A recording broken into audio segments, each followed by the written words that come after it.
Hello, YouTube, and welcome to the award-nominated FPL Pubcast, where every Wednesday you can join us to preview the upcoming game week.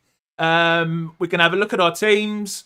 Today, we're going to see how we got on last game week. We're going to have a look at our teams for next week. We are going to talk a little bit about what chips people should be using this week, or what chips we're using, what we think the best chip strategy is overall and at this specific game week. We're also going to talk a little bit about making early transfers, because that seems to be something, I don't know if you guys think, a lot of people seem to be doing it this week more than usual.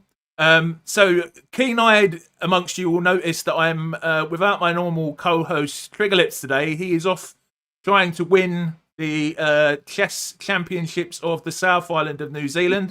He's probably in the chat. I haven't looked at the chat yet, but good luck for that, Trig. He will be back on Saturday, I think. But I'm joined by two channel regulars, Darius and Roberto, to keep me company. And back by popular demand, he's becoming a bit of a regular guest herself now. The third appearance on the channel, Linn. Linn, how are you doing? I am good, apart from I dropped my MacBook and my screen cracked, so now I'm sitting on my old PC, and that's less good. Yeah, you look a little bit pale. Looks a bit like... Yeah. Roberta, how are you doing, mate? You haven't been on for feels like a few weeks. Yeah. I've had a little hiatus, but no, good to be back. Back in the swing of it, and yeah, happy to be on and chatting FPL with you, lovely lot. Busy with a Formers temporary podcast. There, you've got a pretty special guest joining you next week, but I won't spoil who that is. A certain someone. I'm sure we'll get to that. And Darius, unlike Roberto, you seem to be here all the time. How you doing, mate? Yeah, I mean, I'm almost rivaling Trig now for like official co-host, because I'm here on the lock-ins. Actually, having a good lock-in during the lock-ins, I actually quite enjoyed it. We had a good drink on Saturday, didn't we? Yeah. I mean, like, Trig's not here tonight because he's in a chess tournament and he's battling the wildlife out in New Zealand and coming off second best. Oh, and yeah. Today I sent a rumor around in our and he got so distracted playing his second game of chess, worrying about whether Ndai had got a knock on his knee and would potentially miss the game that he bought him in for in his -4 play that he's thinking about. And put him off. He ended up having to offer a draw to get out of the game. I saw that. So, yeah, did you see rattled. That? He's been rattled. Did you see that video, Linn, where he was attacked by a sea lion the other day? This is Trigger. He was sitting on the beach, and all of a sudden, a giant sea lion just come. Seal. That's what I'm talking about, isn't it? Is it sea lion? Seal just comes up to him and like runs at him. It's pretty wild.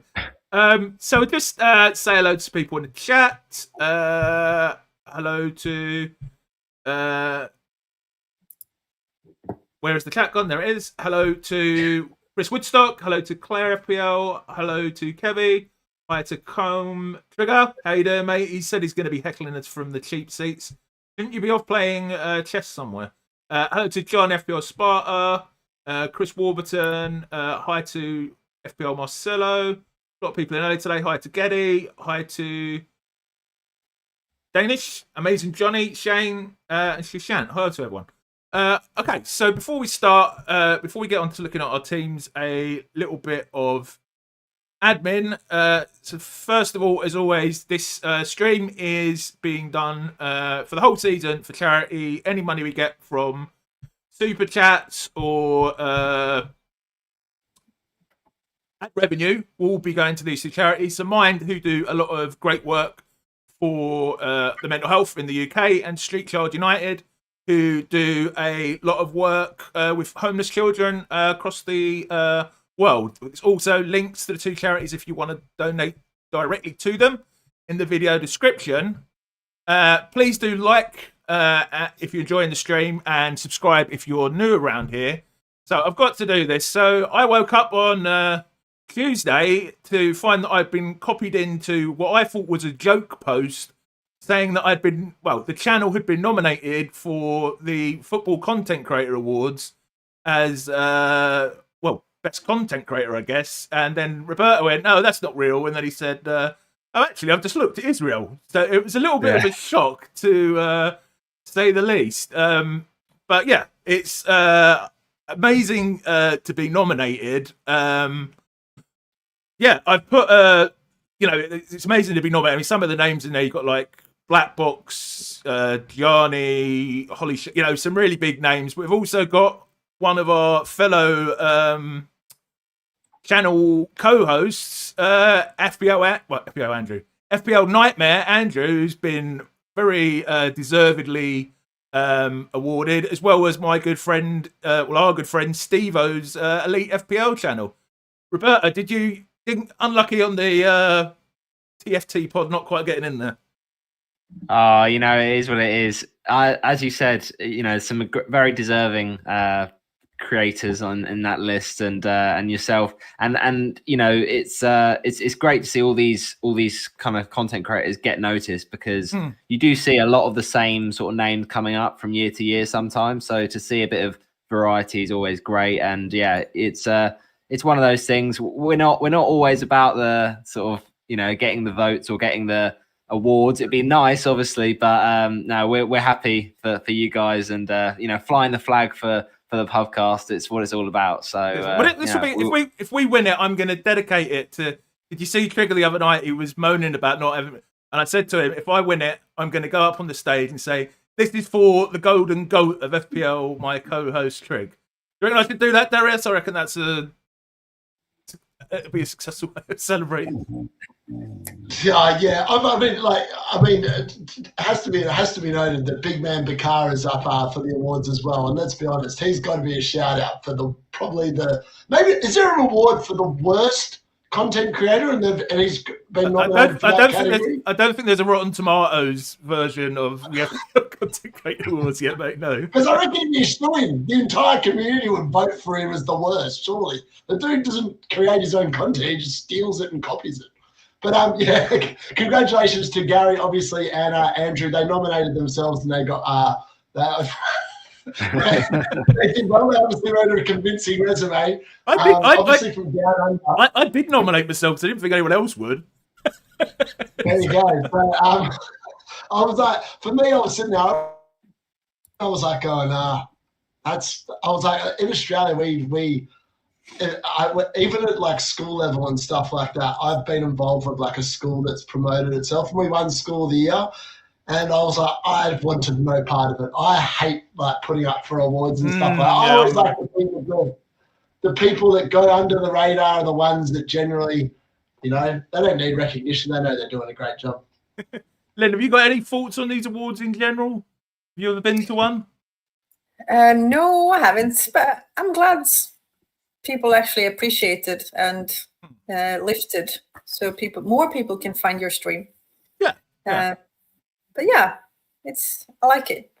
So I'm not going to talk about it anymore. I said on a members only video last night, I don't really like doing this, but Steve-O pointed out to me they won it. Elite FPL won it 6 years ago, and they've not been nominated for 7 years since. So I'm gonna ring it. Thank you for the kind words, by the way, to people in the chat. Is it ring it, or I'm gonna go for it while I might not be there again. So if you do want to vote for me or Nightmare or Elite FPL, our sort of sister channels and cousin channels, there is a link in the description below. Just click on it. I've already voted for myself and Elite FPL and and Nightmare, because it didn't seem to have many good controls on it. It literally takes 30 seconds. Please do go out and support the independent content creators, or vote for whoever you want to. All right, okay, let's move on to... Oh, yeah, and by the way, the annoying thing is my name on there is FPL Have a Beer, my old channel name that I switched it to. I switched the name a couple of weeks ago, and then I get bloody nominated for an award. So, yeah, if you want to vote for this channel, it's FPL Have a Beer. Okay, we'll move on. So we're going through the teams in order of how terribly we did last game week. And I've also, for viewers, I've now started to include the rank. Not that it's really that important at this stage of the season, but I had to include it at some stage. It's got nothing to do with the fact that I finally had a good game week. So Roberto, for the listeners, is on 36 points, 3.1 million rank. He's got Cells in goal with 3, Munoz with 2, Poro with 1, Chalabi, your hero this season, with 8, Salah captain with 10, Semenyo with 5, Verts with 0, Paqueta with 1, Wood with 2, Watkins with 2, and João Pedro vice captain with 2. So, do you want to talk us through it, Roberto? I know you're not particularly happy because you've hit the wildcard button, haven't you? Well, I think I was always looking towards game week 6, regardless of how I started for the wild cards, just because it feels like a nice sort of point in the season, really. But yeah, I mean, I've been very pleased with my start to the season. It was bound to happen that eventually I'd have a game week I wouldn't be as happy with after sort of being quite consistent with the points over the first sort of 4 game weeks, really, you know, around 59 points basically every week. And this was the week it kind of fell a bit short. But, you know, as we always say, you know, the best things in life have to come to an end eventually. So, yeah, this was the game week for it. But obviously, Chalobah was great. He's just been so good. And, you know, it's a shame in a way that Chelsea's fixtures aren't a bit better, because then I would have been tempted to keep hold of him. But he's just been such a nice differential that's kind of gained me those ranks. So yeah, happy with him. And then Salah captaincy was always going to be the decision, because I didn't fancy anyone else in my team for that captaincy armband. Semenyo, you know, ended up getting the same anyway, so it was it didn't matter too much for those that sort of took the risk on him. And then yeah, the forward line was probably the most disappointing because I expected at least one return between Wood and Pedro. Watkins has just been rubbish so far this season, so you know I'm being very happy to get rid of him on the wild card, which we'll get to. But yeah, it's pretty, you know, below average, but it was a pretty low scoring game week with an average of 42 anyway. So 36 is in that context not the end of the world, but we always have game weeks like this, and it's about how you respond after it. So yeah, I'm happy enough, I think, with this sort of start to the season. Yeah, just noticed Linn slipped out of the chat. I'm just messaging her that I will get a sound if she rejoins us. Darius, we've not had a look at Roberto's team for a few weeks. Have you got a few strongly worded comments here or evaluations? Well, it's inevitable that I've been saying Roberto's team looks a lot like Gary's. It needs a wild card, and he's cleverly enough pressed the button. Now, the only thing I'll say is that potentially when we get to his wild card team, spoiler alert, go and check out the Cartels videos. You don't even have to check out most of them. Just check one, skip to the actual draft. That's Roberto's draft. He's a sheep, everyone, I can guarantee. But look, let's have a look at this team.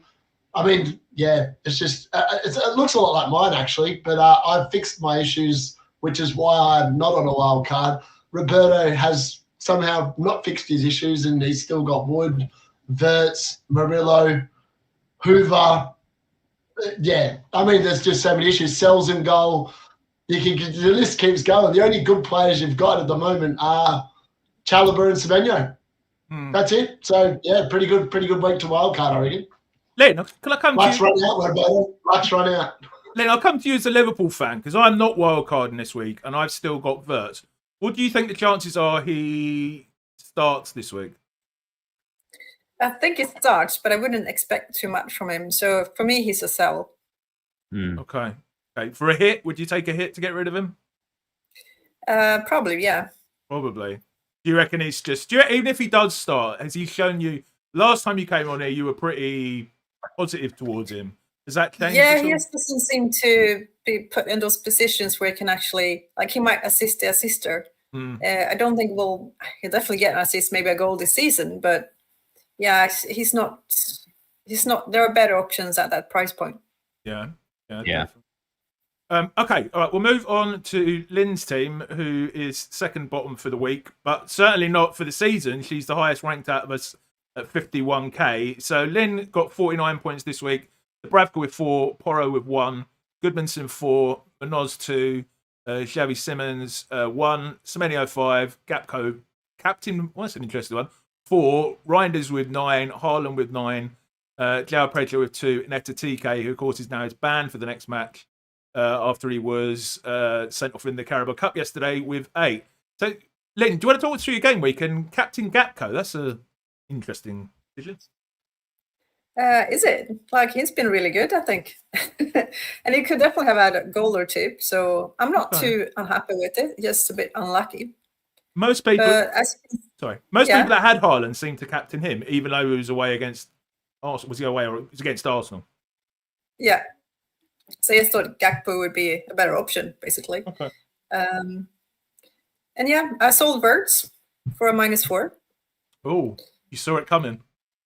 Yeah, no, kind of. Yeah, it was just time. And yeah, got lucky with benching Sanchez as well. Should have placed Senesi, then I would have a really good game week. But no. Yeah, what? Because you're not the only person who'd done that. Obviously, Sanchez was sent off. What made you think of starting to Bravco over Sanchez? There were quite a few people that did that. Just the fixtures. I figured Dubravka would get some save points at least. So that was all I based it on. Which he did. I didn't think Snyder would keep a clean sheet. So, Darius, what do you think of Linn's captain in Gakpo? Because in your watch along on Sunday, you were saying he's a pile of rubbish now. Yeah, I mean, I had Gakpo on my own team, and I think did I vice captain him?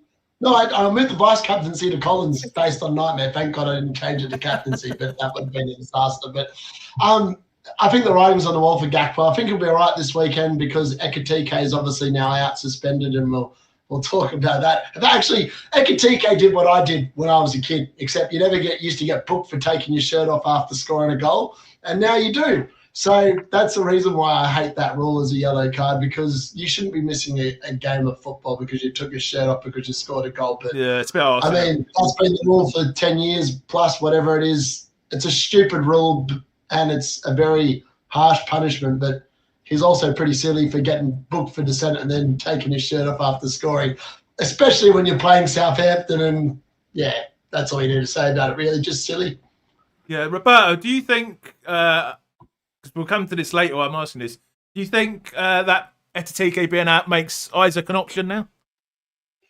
I don't think so. I think the lack of minutes that Isak has got is just too much of a concern. I mean, he's been doing like shuttle runs and these sort of things just to get his fitness up. So I just think that we need to see more minutes from Isak before we can buy him. Like later in the season, for sure, he'll probably come into all of our teams. When, for instance, Gyökeres's fixtures start to get a bit worse after their sort of good fixture swing, that might be a time. But for now, I think it's just too early. We don't know how many minutes he'll get, and even if he gets the minutes at the moment, a lot of people are taking Salah out. Is that because of the fixtures? I'm not sure.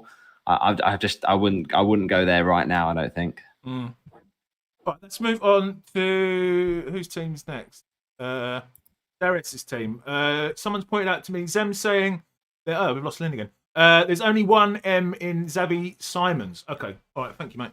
All right. Let's move on to Darius's team. Darius, do you want to read it out for us, mate? Because I'm going to have to concentrate on letting Linn back in. Just run us through the points. No problem. So, finally, this has been a common theme of my team. We've started very slowly to start the season, but every week we have improved in score. And this week, if it wasn't for the fact that Trig and Gary, and they'll talk about how their teams outperformed mine, they actually didn't. They played bench boost, so the only reason why they got anywhere near my team's score this week is because they had 15 players. Now, you'll notice something that no one else has got in this team except Linn. Linn, unfortunately, didn't captain the cyborg. But there's a reason why we've been scoring points better the last couple of weeks, because me and Nightmare realised before the other people on the pubcast that Salah's crap this season and that Erling Haaland is the policy. And I remember at the start of the season, Roberto, I was telling you that Haaland is going to be dominant this year and Salah has dropped off. And there's proof has been in the pudding. 5 game weeks, all we can say is that Salah relies on 90-plus minutes in order to get anything out of games, because the first 90 minutes he's not on the pitch from what I can see. And then Haaland, though, looks as hungry as we've ever seen. He's getting defensive contributions. He's running around. He literally looks inevitable at the moment. And, it was an easy captaincy shout. It was an easy 18 points there. Bruno Fernandes showed up, which was nice. Reinders did what he should have done the week before, but that was also nice. Senesi paid off. I thought that game would have nil all written all over it. It was. Yeah, I mean, like 4 players returned, but decent returns. And it still meant that I carried the likes of the stupid double Nottingham to Forest defence, which is no longer, and old mate Watkins. But yeah, I mean, like actually moving forward this week, the team actually looks really good with the moves I've done, even with a hit. And, you know, no need to panic. I mean, every Tom, Dick and Harry has got the same exact team. So it's going to be very easy for me to overtake everyone, because everyone's gone to this stupid template team that the cartel are pushing, the same forward line, the same defenders, the same midfield. So when my amazing picks just pop off, when they've got better fixtures and better game weeks, I mean, it's going to be very easy to reel in the next 7 million teams, because they're all going to be exactly the same, baby, and the D-Unit and the bandwagon are coming. Why did you start Cunha? Oh, because I had the impression that he would come off the bench and dominate against Chelsea. I just didn't realise that old mate Casemiro was going to get his stupid ass sent off in the first half, which delayed the substitution. And obviously, it was just a weird game. I think that if it had gone somewhere else, I mean, I should have started Juve instead, but it wasn't much in it. And I was never starting Dorgu because I didn't think he'd be actually any good, and he ended up with 5 points. So, yeah. Linn, I'll come to you first. What do you think about Bruno Fernandes? Because a week or so ago, he was, people were selling him, nobody wanted him. Now he seems to be in pretty much every wildcard draft this game week. What's your thoughts on him? I mean, he is a key player for one of the top teams in the Premier League. So he's not a bad option. My only question is, at his price point, is he worth it? I'm a bit 50-50. I need to see more. I need to see some more penalties. Then I would be totally all over him. But yeah. Yeah. He very much is, Roberto. He's one of those you kind of have to stick with, would you say? Because he does go through. He won't score for a couple of weeks, and then he'll get you like a 10 or a 12, don't want to. Exactly. Yeah, he is that sort of set and forget option where, and we've said it in previous seasons gone by, Man United don't have to play well for Bruno Fernandes to be a good FPL asset. And he just sort of has those routes to points with the penalties and, drags them through games sometimes. So, yeah, I think he's fine just to stay there. And occasionally he'll blank, as many players do. But then he'll do what he did against Chelsea and come up with a 10-pointer. So, yeah, I think he's a nice, easy hold for a lot of people, because a lot of the sort of mid-priced midfielders haven't been easy to call in terms of when they've been scoring those points. And so I think you'd be more comfortable having these sort of talisman players that, you can kind of bet you will get, a few returns and from sort of one week to the next. Darius, you look like you want to come back on that. Or is it the chat you're laughing at? Oh no, I was just enjoying the chat. Old mate Matty sent a message. I was like, Matty, I was just responding to Matty. Fortunately, Matty, I think you might have the wrong channel, mate. If you want solely on review picks, please go and check out one of the cartel members. I'm sure they'll be very glad for your comments. So look, thank you, but you're probably gone now. All right, that's also on Bruno Fernandes. So Linn and Roberto are just talking about Bruno and weird price point and that. Now, if he'd done what we expected him to do against Fulham, he'd be the second highest scoring midfielder in the game. What is he? 9? And that's pretty good value for 9 million, I think. 9 million. And also, if you guys think that Mo Salah's good value at 14.5, and you're saying that Bruno Fernandes is not good value at 9, I hate to say what Mo Salah is. If you think that Bruno's not good value, then Mo Salah is a complete and utter rip-off. Got one comment saying your mic's a bit echoey. I can't say I notice it, Darius, but all right, let's get on to the team everyone's wanting to see. So, despite Darius constantly telling me, don't bench boost Gary, don't bench boost Gary, don't bench boost Gary, I hit it. And I called it, Darius. I'm going to use your language. I called it. It worked out. So I go through my team. So I've got Sells in goal with 3, Anderson with 4, Senesi with 9, Konza 2, Anderson 4, Bruno Fernandes 10, Captain Salah 10, Wirtz 0, Evan Nilsson 2, Gyökeres 2, Mateta 6. And then look at this for a lovely bench boost. Dubravka with 4, Esteve with 4, Porro letting the side down a bit with 1, but then the lovely Reinders comes in to complete a 18-point bench boost. So yeah, I was very, very happy. I finally got, I'm not going to say a decent rank, but I'm finally over 5 million. I was 9 million in game week 1, and I'm slowly climbing up. Yeah, I mean, we'll get on to what I think later, but I mean, Linn, you already bench boosted you've been bench boosted in game week 1, weren't you? But would you have bench boosted this bunch of characters and lead defenders? Yeah. Probably not, no. No, it was really a mark of genius that someone would, you'd probably say, wouldn't you? Yeah, I mean, it's not a bad bench boost, but I probably I wouldn't have done it. I mean, unfortunately, there's someone else whose bench boost was even better than mine, who we're going to look at next. But Roberto, what do you think of Forest assets? Because Anderson comes in with another defensive contribution, but after this week's fixture, if they got Sunderland at home, they're not looking that great, are they? Yeah, I think with Forest, there's just too much uncertainty right now.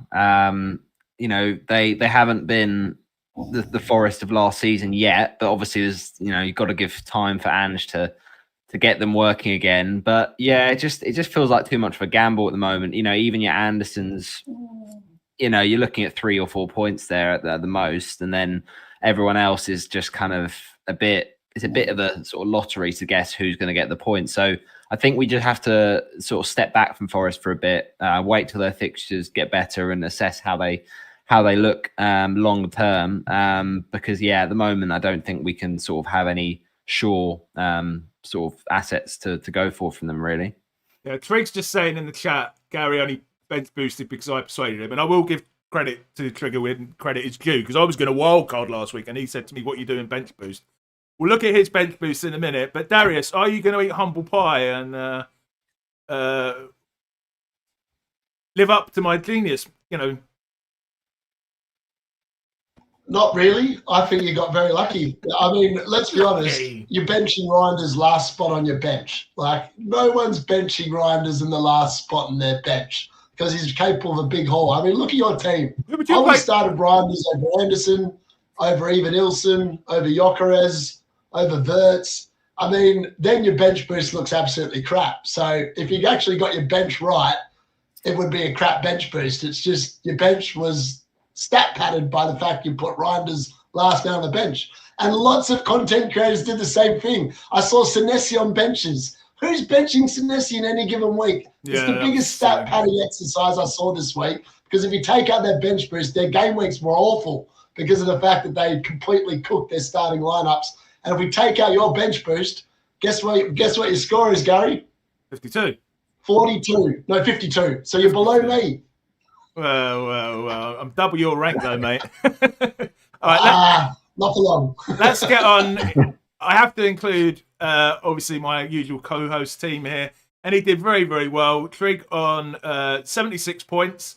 He's all the way up to the top, somewhere around 400k now. So his team was Sanchez -3. Virgil van Dijk. Obviously, did he wildcard last week? Was it last week he wildcarded? Recently wildcarded. Virgil van Dijk for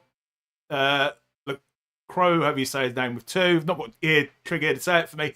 Anderson with 4, Vert 0, Salah captain 10, Reinders, Fernandez, Mateta with 6, João Pedro with 2, and Jokeres with 2.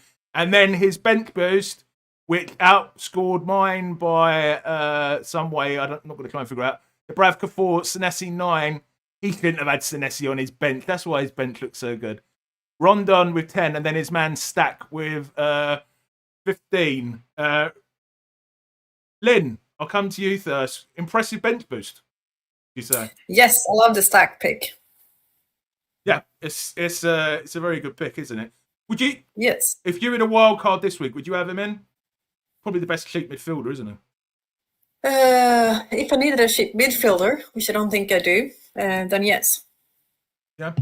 Roberto, what are your thoughts on this? I mean, he shouldn't have Senesi on the bench, should he? I mean, yeah. Newcastle are a decent team on their day. So I know what you were saying earlier, Darius, about, you know, you can't bench Senesi in any week, depending on who they're playing. Like it does make a difference. But yeah, I get it. You know, it looks great, but hindsight is a wonderful thing. If Bournemouth concede in that game and then you say, oh, you know, he's got a 1 pointer, you just say, oh, it makes sense to have benched him because, you know, Newcastle are a good team on their day. So I think it is very obviously dependent on the outcome with that goalless draw. But yeah, I think it's strong. I mean, I think the defense, I like the look of the defense outside of Sanchez. I think Lacroix is a great pick, and Virgil, you know, you just can't go wrong with him, even if it does, you know, take up a Liverpool valuable spot. He's just so consistent in terms of Liverpool clean sheets and defensive contributions. So yeah, to be fair to Nick, you know, I think he's come back this season. He's you know, made a recovery from the start of the season, and yeah, fair play to him. Yeah, Shishant's just saying there, Stack, an FPL review pick is pointed out by a certain someone. Was the FPL review pick, was it Az that may have pointed that out in his stream with Yelena on the other day? Darius? Yeah, I believe so.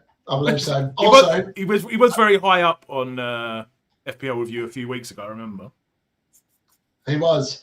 And also, again, stat padding. Senesi, why would you ever start him on the bench over Anderson? Anderson, who never keeps a clean sheet, Gary. We saw his lucky clean sheet the week before when he was playing an easy team. As soon as he plays a half-decent team, there's no clean sheet potential there at all. There's no attacking potential. Senesi, I hate to say it, Trig, but that is the definition of stat padding right there. Playing Anderson over Senesi is just stat padding. Doesn't matter which way you try and spin it, it's stat padding.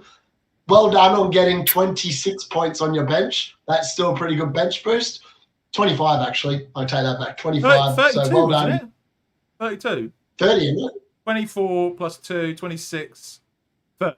Yeah, 30, yeah. Yeah, it would have been 25 if you hadn't stat padded. So well played. Well played. I don't really agree with this because I did not bench boost and I benched Senesi. I even had him second on my bench. What did you get on your bench? Yeah, I think you stepped up as well then. The dude's too good to bench. Yeah, but I had a really good team that I really believed in, so I had to bench someone. What did you get on yours in out of interest, Linn? My bench boost? Yeah. I need to have a look because I don't remember. 15 points. 15. Pretty decent. I mean, I'd say anything like over, well, me and Trig agree, anything over 12 we would have taken. Yeah. So 19, 20, 30, very good. All right, so let's move on. So as we said earlier, a lot of people wildcarding this week, a lot of people free hitting, a lot of people considering if Haaland's fit will be triple captaining. So I want to come to all three of you, and I'll ask you first of all, what free hit, if any, which chip, if any, are you using this week? And secondly, what have you used? What are your overall plans? Darius, I'll come to you first because I think you might want to go on a bit of a rant here about people wildcarding possibly.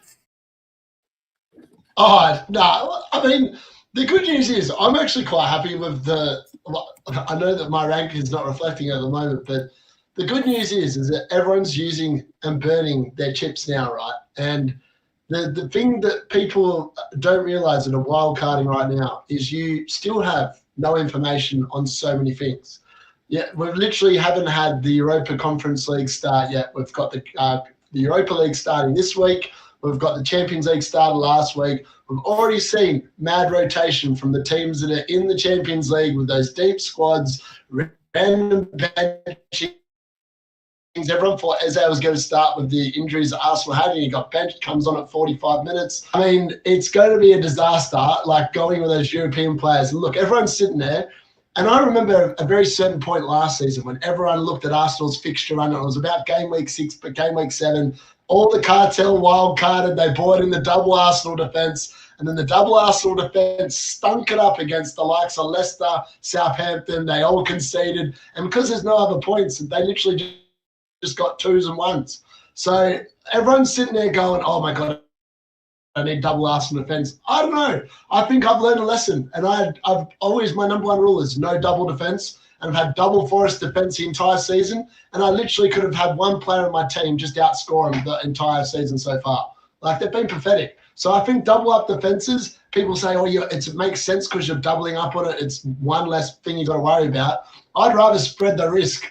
I've seen it go completely tits up to begin this season. I've got no interest of owning any other Arsenal defender except Raya. And the only reason why I want Raya is because you know he's going to play every single week. Now, people say that Gabriel's meant to be immune from rotation, but he did a hamstring last season, missed 3 months. I'm sure that Arteta, with the likes of Mascara, who we've seen can already play really well, Hincapi can also play really well. There is no way that Gabriel's not getting rotated as well at some point over the next 8 weeks. So, again, do you want the rotation risk or do you just want the set and forget 90-minute players? I actually think that Tarkowski, I know he's quite popular on Wildcard this week as well. He's a far better pick because he's not in Europe. He's not going to be getting rotated. And provided he doesn't get injured, which historically he doesn't get injured, he's probably a much better PC points. Arsenal lose their clean sheet. Their players are getting no points. So just keep that in mind. No, I'll just apologise to the viewers. You lot wouldn't have noticed it, but I think my Wi-Fi is having a bit of issues. But hopefully it's fine now. Roberto, I'll come back to Darius to ask what Kippy might be playing this week. But what are your thoughts on... Well, you've obviously hit Wildcard this week.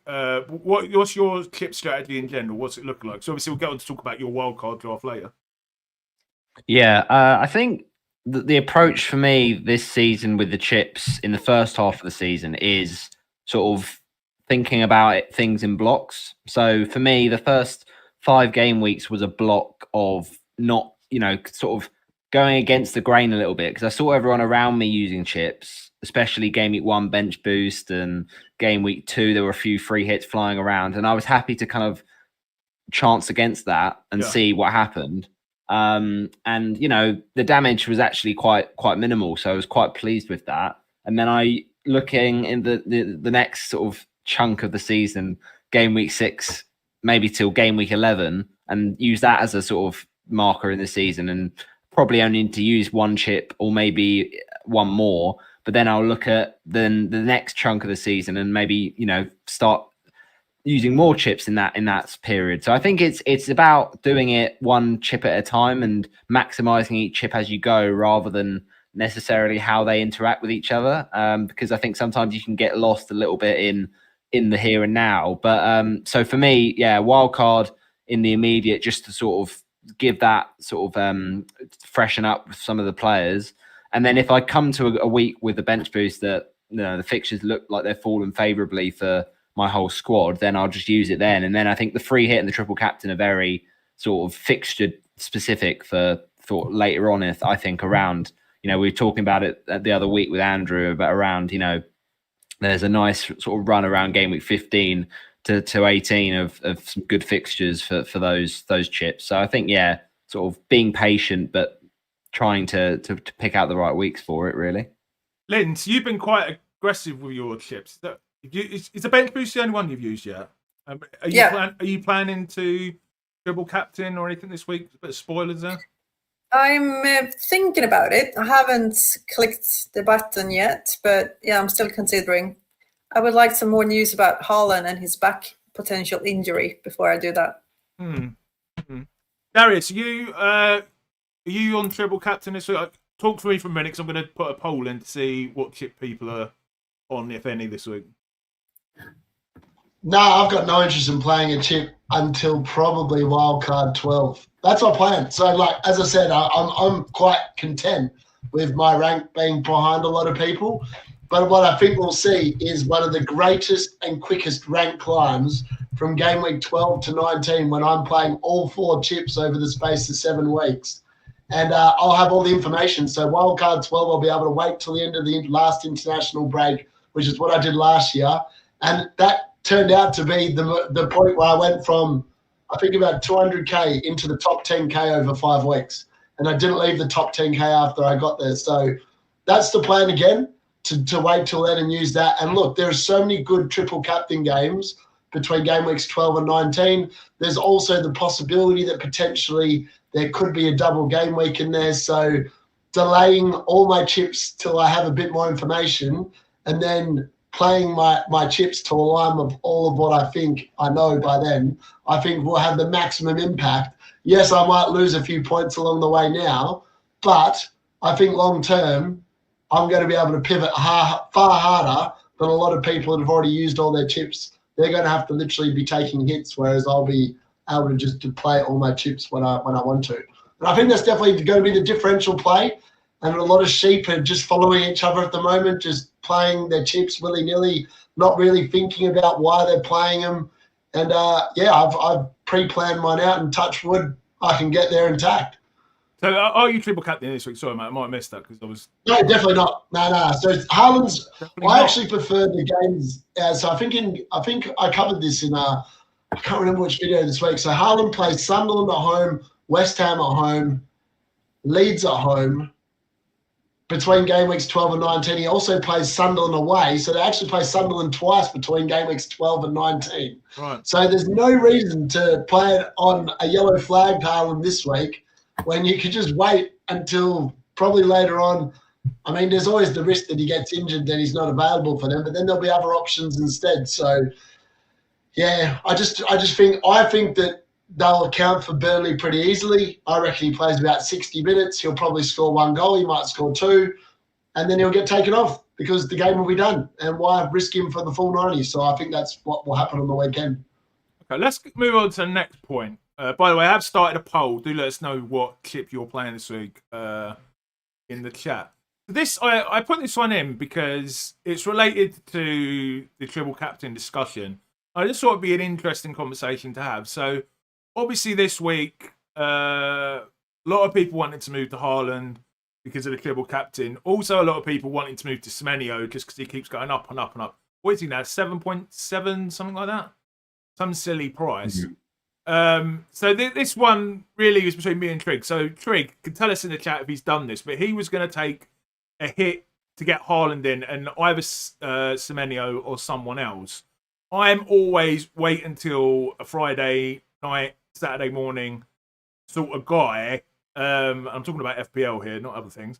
I just thought I would ask you guys in general what your sort of thoughts are on early hits, because now, of course, early moves, because now, of course, Haaland is yellow flagged and could potentially miss out. I mean, Linn, I'll come to you first on this one. What are your thoughts on making early moves?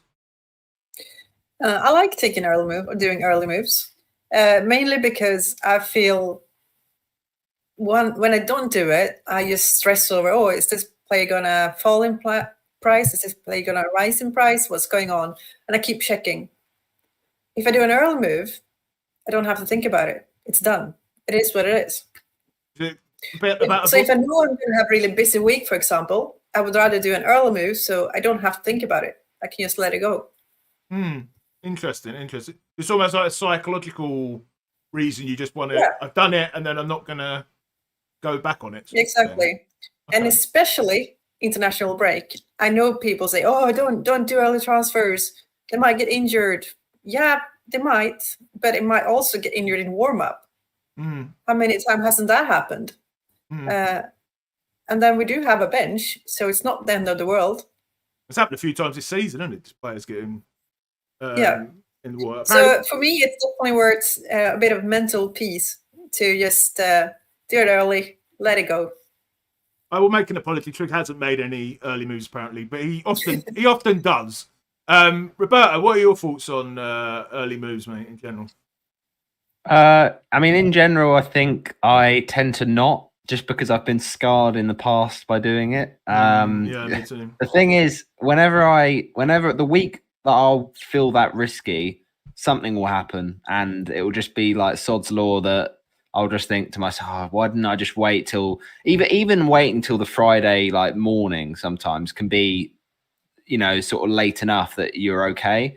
But sometimes, and even for me, like a lot of it is making my mind up on assets, so sometimes even if I think I know who I want to bring in, thinking time, and then I just, thinking time, a bit more, information comes out about, let's say it's an injury affecting one team that has a sort of butterfly effect for another team who they're facing.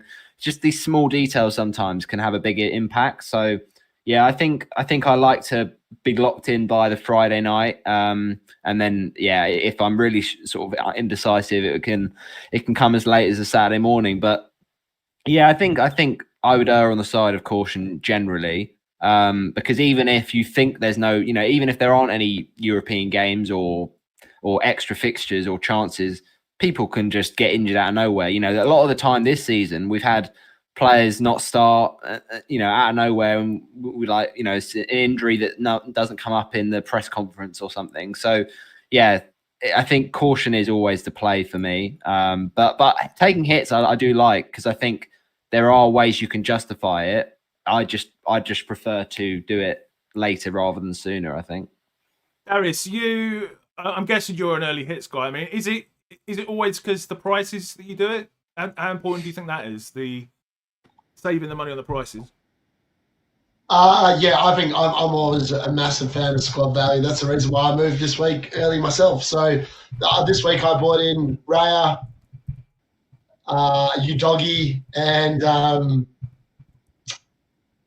Semenyo, because they're all rising, and I just moved them all in, and I got rid of players that probably going to drop. So I got rid of Sells because I wanted the Arsenal You've already done coverage. You've already made 3 moves. Yeah, wow. I've already done -4 this week.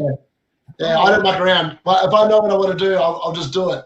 That's why I always believe in a strong bench, which is why you won't find the likes of a Steb and all these crap players you don't really want coming off your bench. I really do it because I like making early moves, and if it goes tits up, I then don't have to worry about some flog deadbeat being on my bench that's going to get 0 points. Hopefully I'll get some actual decent points from whoever comes on. So it's... And I think that if you know what you're doing, why wait? I mean, anyone can get injured on any given moment. Like I've injured my foot in a warm-up before, just sitting there being stupid, trying to knuckleball a ball, and I kicked my foot into the ground and I missed the game. There's nothing. We saw Cole Palmer do that earlier this year. Just because you wait doesn't mean that there's... all you're waiting for is information and losing team value. So for me, if you want to make a move, make a move. If you know what you want to do, if you know Wirtz is crap, why the hell wait till Friday to know that Wirtz is still crap? Just get rid of him. I'm going to end that poll now. I'm going to start another one in a minute about where people like free hits. So what people think of early moves, and the results, are they going to come up for me? Oh, that's nice. The results have just disappeared. That's never happened before. I don't know if any of you guys can see them. I don't know if it's my internet, but triple captain 50%, triple captain 50%, bench boost on none 27, wildcard 21%, and free hit 2%. So not many people free hitting this week. No, it's the most triple captaining. Is that right, Dennis? I don't know why has it disappeared on me? Yeah, triple captain 50% of votes. That's interesting. Lots of people ignoring the Harlem flag. I don't mind it. Yeah, well, I guess, what do you reckon the chances are we're going to find out, Linn, from Pep? Whether or not he's going to... I think we'll get some indication, at least, that he's ready to start. Yeah. Roberto, will you be captain? Oh, yeah, so we've got 27 on none, 21 wildcard, 2% free. A lot of people were going to free hit. That was... A lot of people, like Let's Talk FPL Andy, were saying this was the big week to free it, weren't they, Roberto? Yeah, that was the popular play. But I think maybe it's just intersected with a lot of people's other priorities. And I think people thought this was the week because of the Man City game. But even then, like, now Haaland has been so good, I think people don't want to have him just for 1 week. They want to have him long term, and Man City assets like Rangers. So I think it does make sense.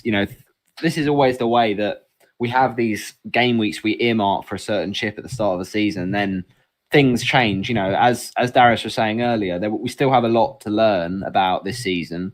So things aren't fixed in a certain week all the time, and that's why I've been quite sort of flexible with my chip strategy, because things, there's still moving parts that can influence our decisions. So I think, I think it's interesting, but I understand why people are, prioritizing the wild card and the triple captain, just because, a free hit later down the line might have more impact when we know more information.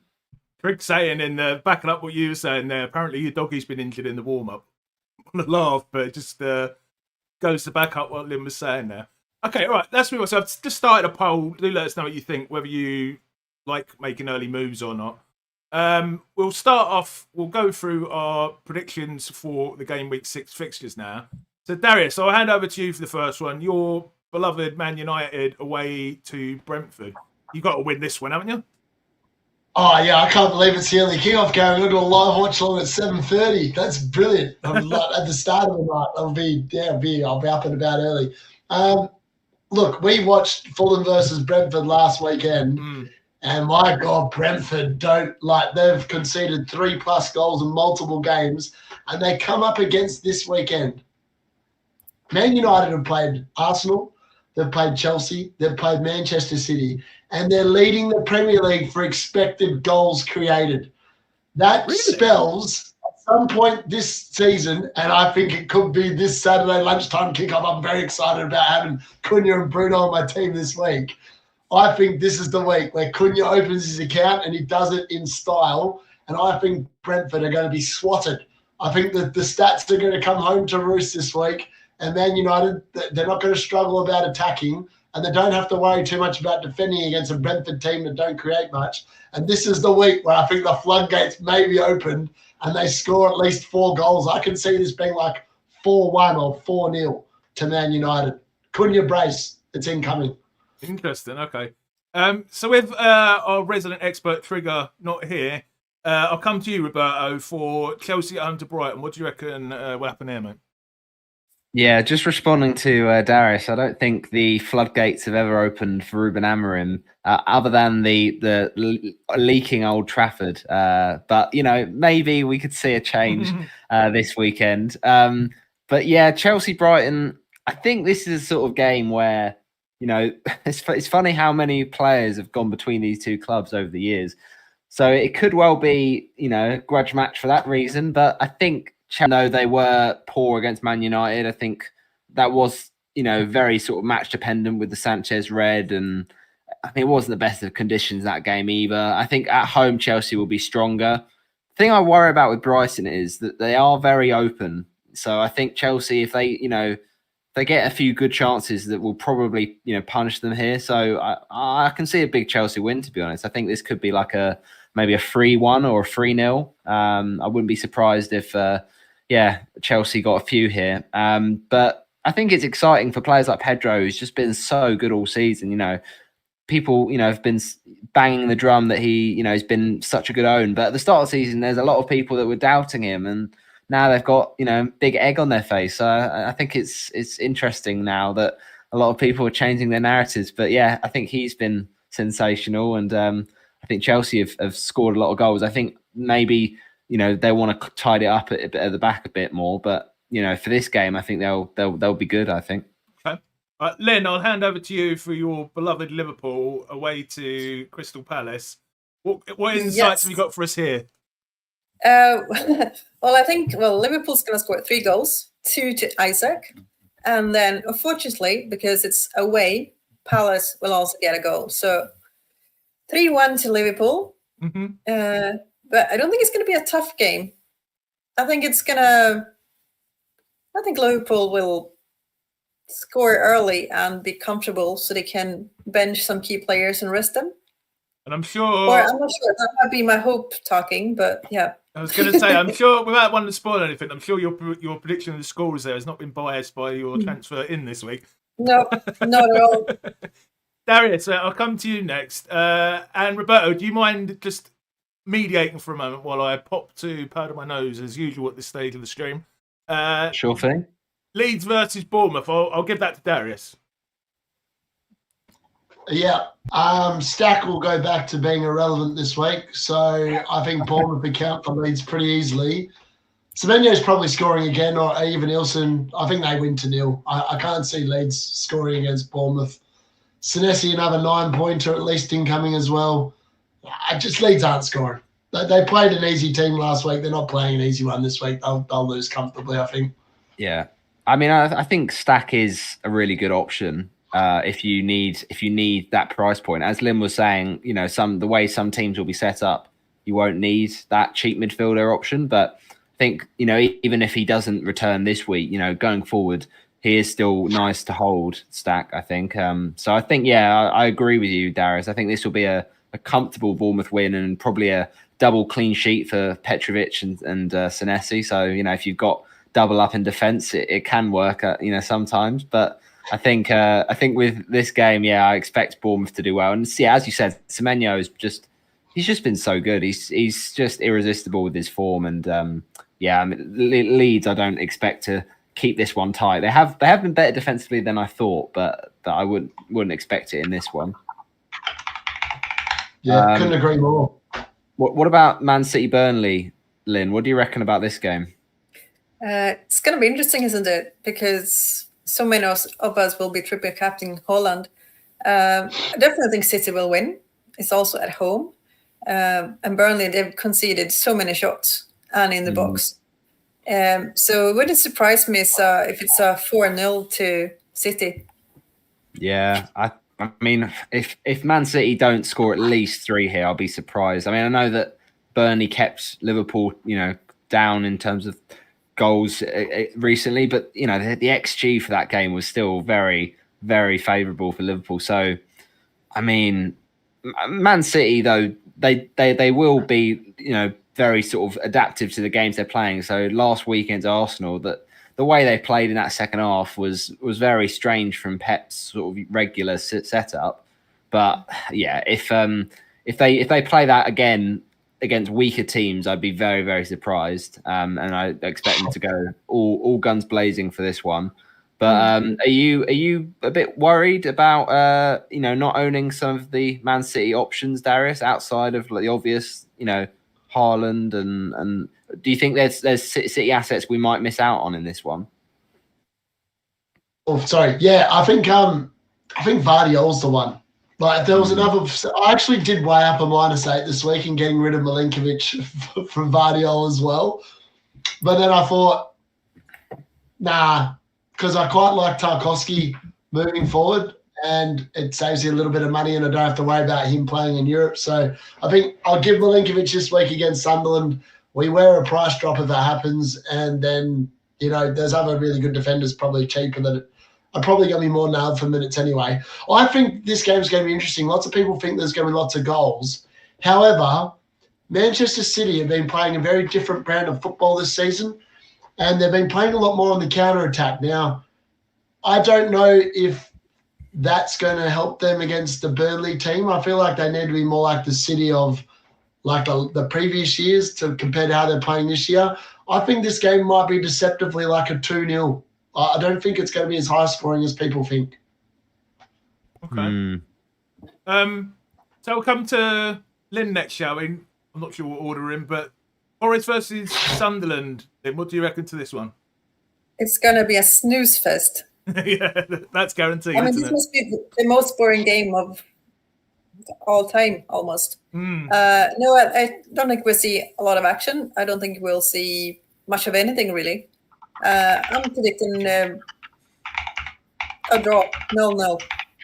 Mute yourself, Darius. Milinkovic has got to be owing me a goal here. He has to owe me a goal. He's the only reason why he is in the team instead of Sells is because I weighed up the possibility of Sells saving a penalty versus Milinkovic scoring a goal, and I still believe that Milinkovic can get me a 15-pointer. He owes me. He owes me. If he ever wants to be in my team again, he needs to show up this game week. Otherwise, never again, mate. You were great last season, but you can go from being great to the never again list very quickly over 6 weeks if you don't perform this week. Put up or shut off and get out. I do think they might go. Postecoglou might get them going now. I don't know. But Roberto, I'll come to you because Darius is rubbish at predicting Spurs, as we've learned across the course of the season. What do you think for Spurs versus Wolves at home to Wolves, man? Well, Spurs have been a little bit sort of up and down, I think, in terms of, their results have been good most of the time outside of the Bournemouth game. They play really well against West Ham. And they've had sort of weird games where I've watched them and thought, this Frank looks to have really sort of changed them. And then other games they just go back to being themselves a little bit and a little bit sort of uninspiring. But because they're playing Wolves, I'd be very surprised if they don't win this one. I mean, Wolves, they've just been leaking goals for fun. So, yeah, I expect Spurs to do well.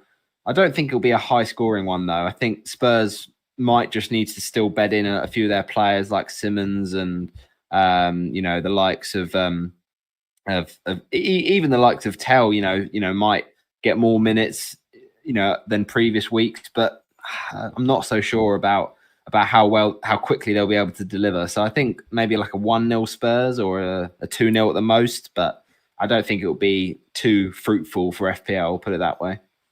Say hello, FPL Nightmare has just joined us. Congratulations on your Best Content Creator Award, Andrew.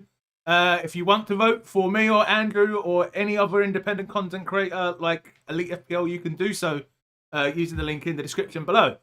Linn, do you reckon Wolves, we should be targeting Wolves now over the likes of Burnley and Sunderland, the promoted teams? Maybe not over Burnley or Sunderland, but yeah, I would probably put them third from the bottom and put Leeds just above them, actually. Just above them. Okay. Darius, I'll come to you this one, mate. Villa versus at home to Fulham. You've still got Watkins, haven't you?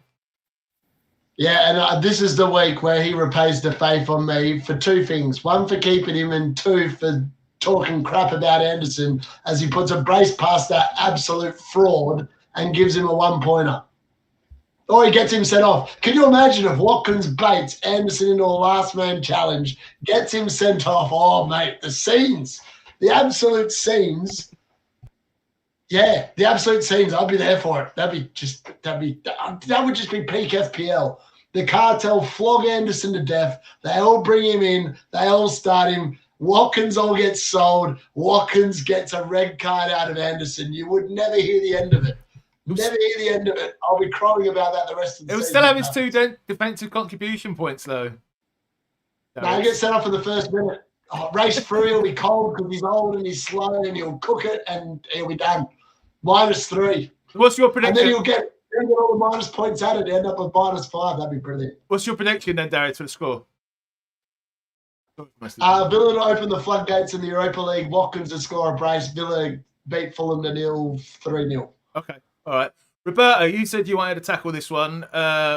Me and Andrew's beloved Newcastle at home to Arsenal. What do you think for this one, man?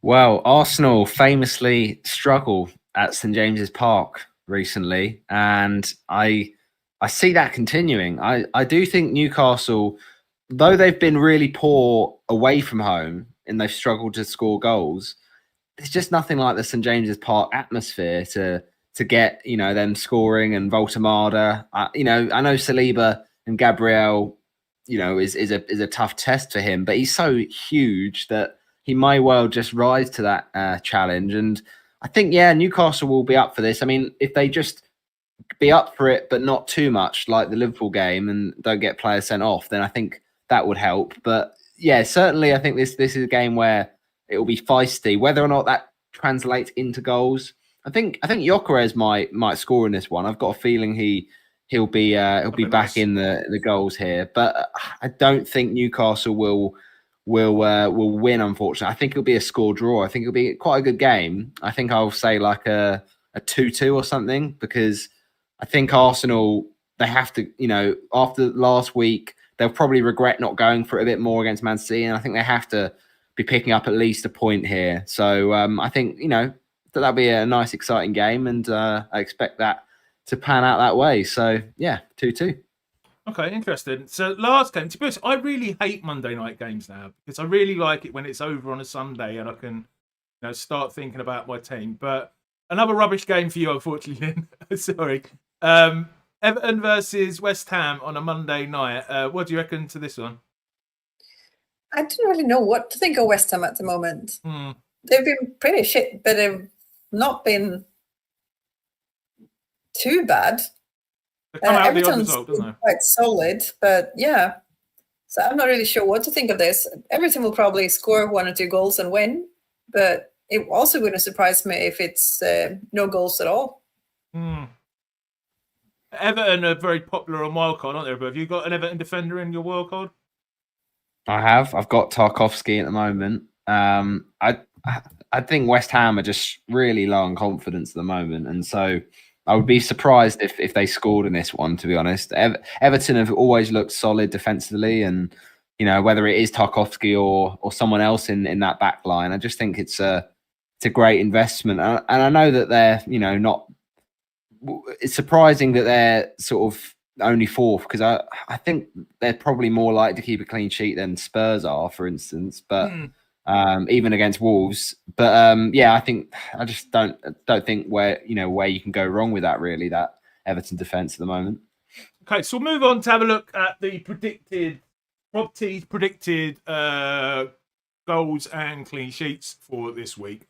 To show how accurate or how random FPL is, last week was predicted to be the lowest FPL, goals and clean sheets of all time, and it ended up being an absolute goal fest, didn't it? But for the audio listeners, the top free goal scorers in order from 1 to 4 predicted this week are Man City with 2.76, Tottenham with just over 2, Chelsea with 1.8, and then Liverpool 1.7.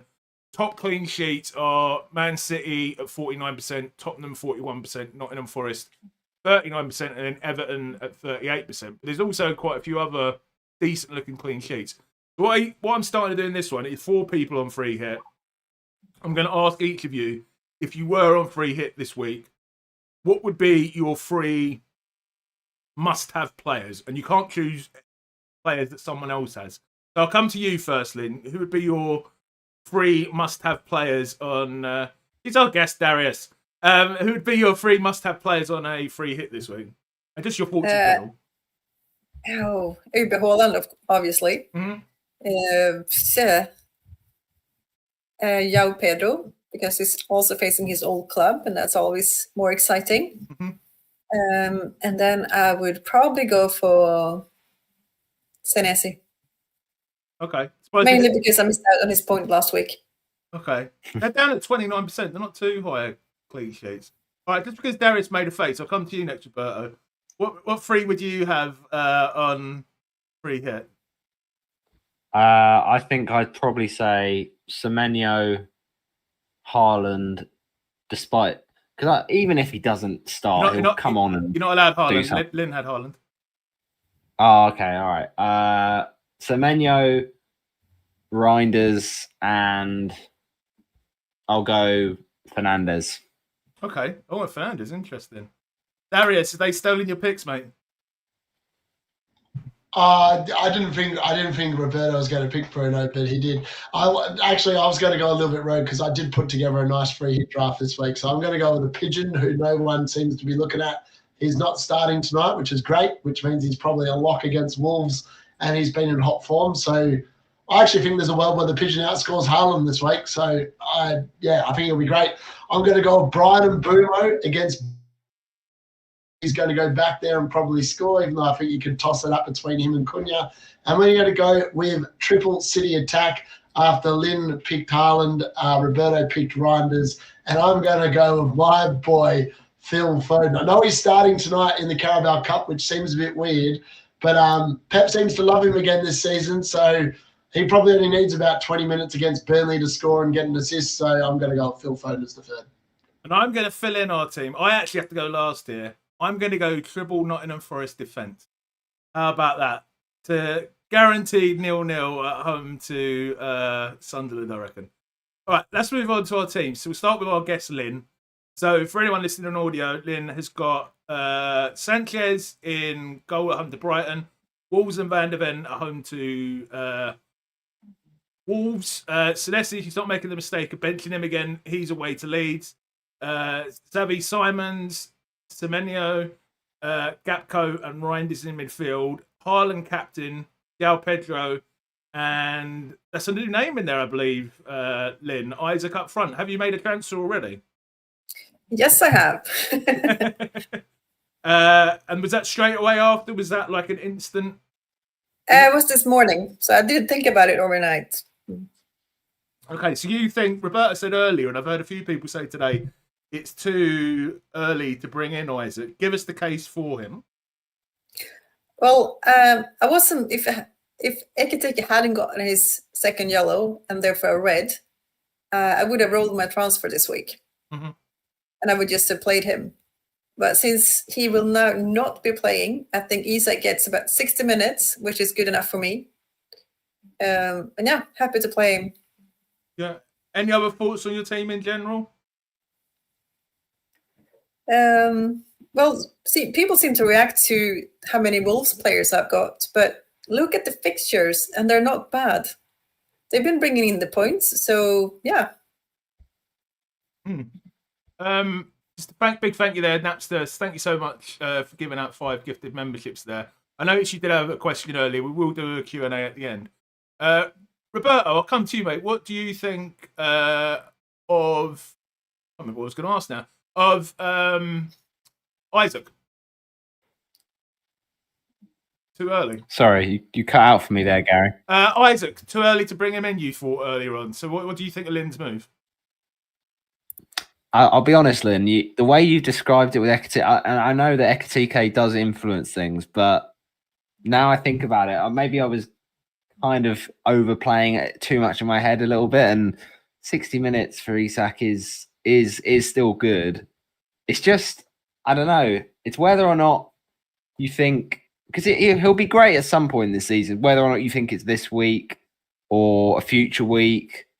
Yeah, no, I don't hate it actually. The more I've thought about it, I sort of dismissed it earlier, but yeah, you might have got me thinking about it more, Linn. So fair play. Yeah, I don't hate it. Obviously, best striker in the league last season. So there's no, you can't be that far wrong. But it's just whether or not the timing sort of syncs up in terms of his returns. Like who else would you have? Gyökeres? That's the right. Maybe, possibly. I could also still think Crystal Palace is a better fixture than Newcastle, so I could always move him to Gyökeres next week if that's what I want to do. But in my mind, they're both Swedish. I watched him play with the Swedish team as well. Well, of course, you got that. Isaac is miles better. Definitely. I just believe him more, and he plays for the better team as well. Yeah, 100%. No, I agree with you with all those. For me, these 3 guys, they're the top 3 strikers we've got, so that's why I need to have them. Fair play. So I'll bring you in to discuss someone slightly different that Linn's got in her team. Xavi Simons, what do you reckon to him? Because wasn't he benched last week? He was, and he's starting tonight, which is, I don't know. And obviously Spurs have Champions League the midweek following this weekend. And maybe they view, I don't know, it's weird. I feel like potentially he just needs the minutes, so I wouldn't be surprised if he started both. And I think he's actually going to be great. I think long term, Xavi should be really good. He's probably just easing into full match fitness still, unfortunately. And I don't mind the Isak shout, Linn. I actually think that's a better selection than picking Victor Gyökeres, because Gyökeres I've not been convinced in any one of his games so far. Even against Leeds and Nottingham Forest, where he did score, he wasn't great. I mean, it was pretty hard to miss the chances he got in those games, whereas Isak is well proven in the Premier League. And now with Ekitike literally giving him an in to the team, I mean, I think that's probably a better pick than Gyökeres. If I was to pick between the two, I think I'd pay an extra 1.5 mil and get in Isak. I don't rate Gyökeres. From what I've seen, he looks like a flop.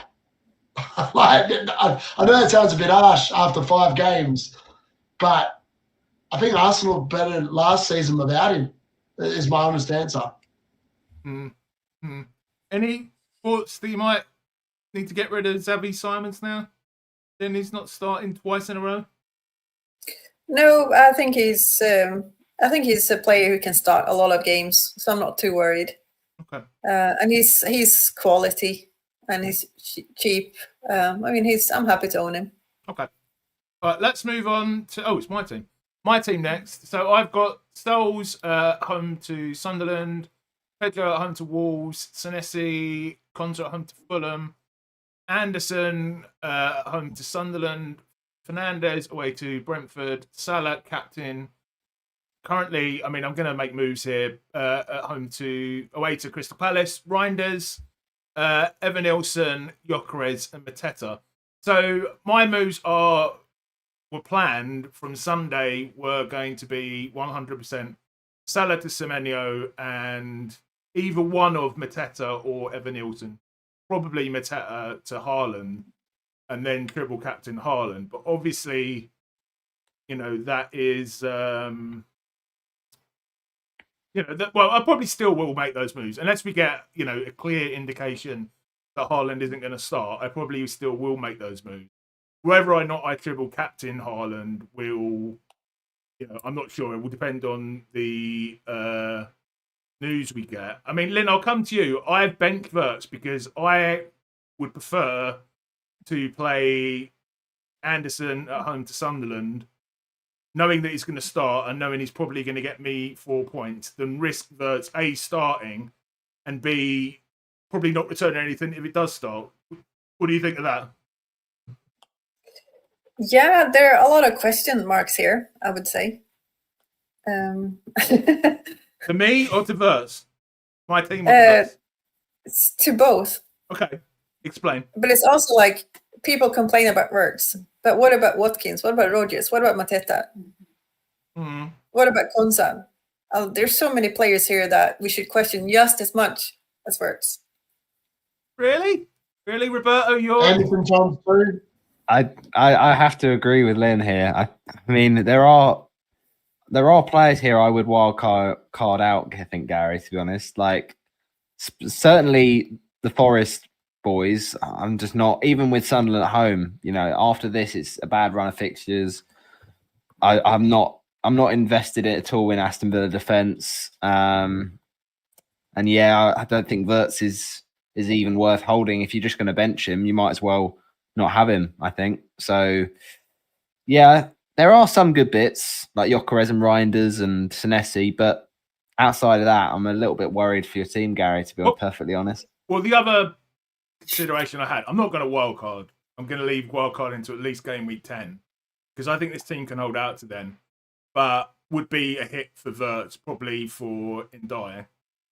What do you react to that one, Darius? You're a big fan of Ndiaye, aren't you? Spent all pre-season saying how horrible he was. He's not done too badly, though, has he?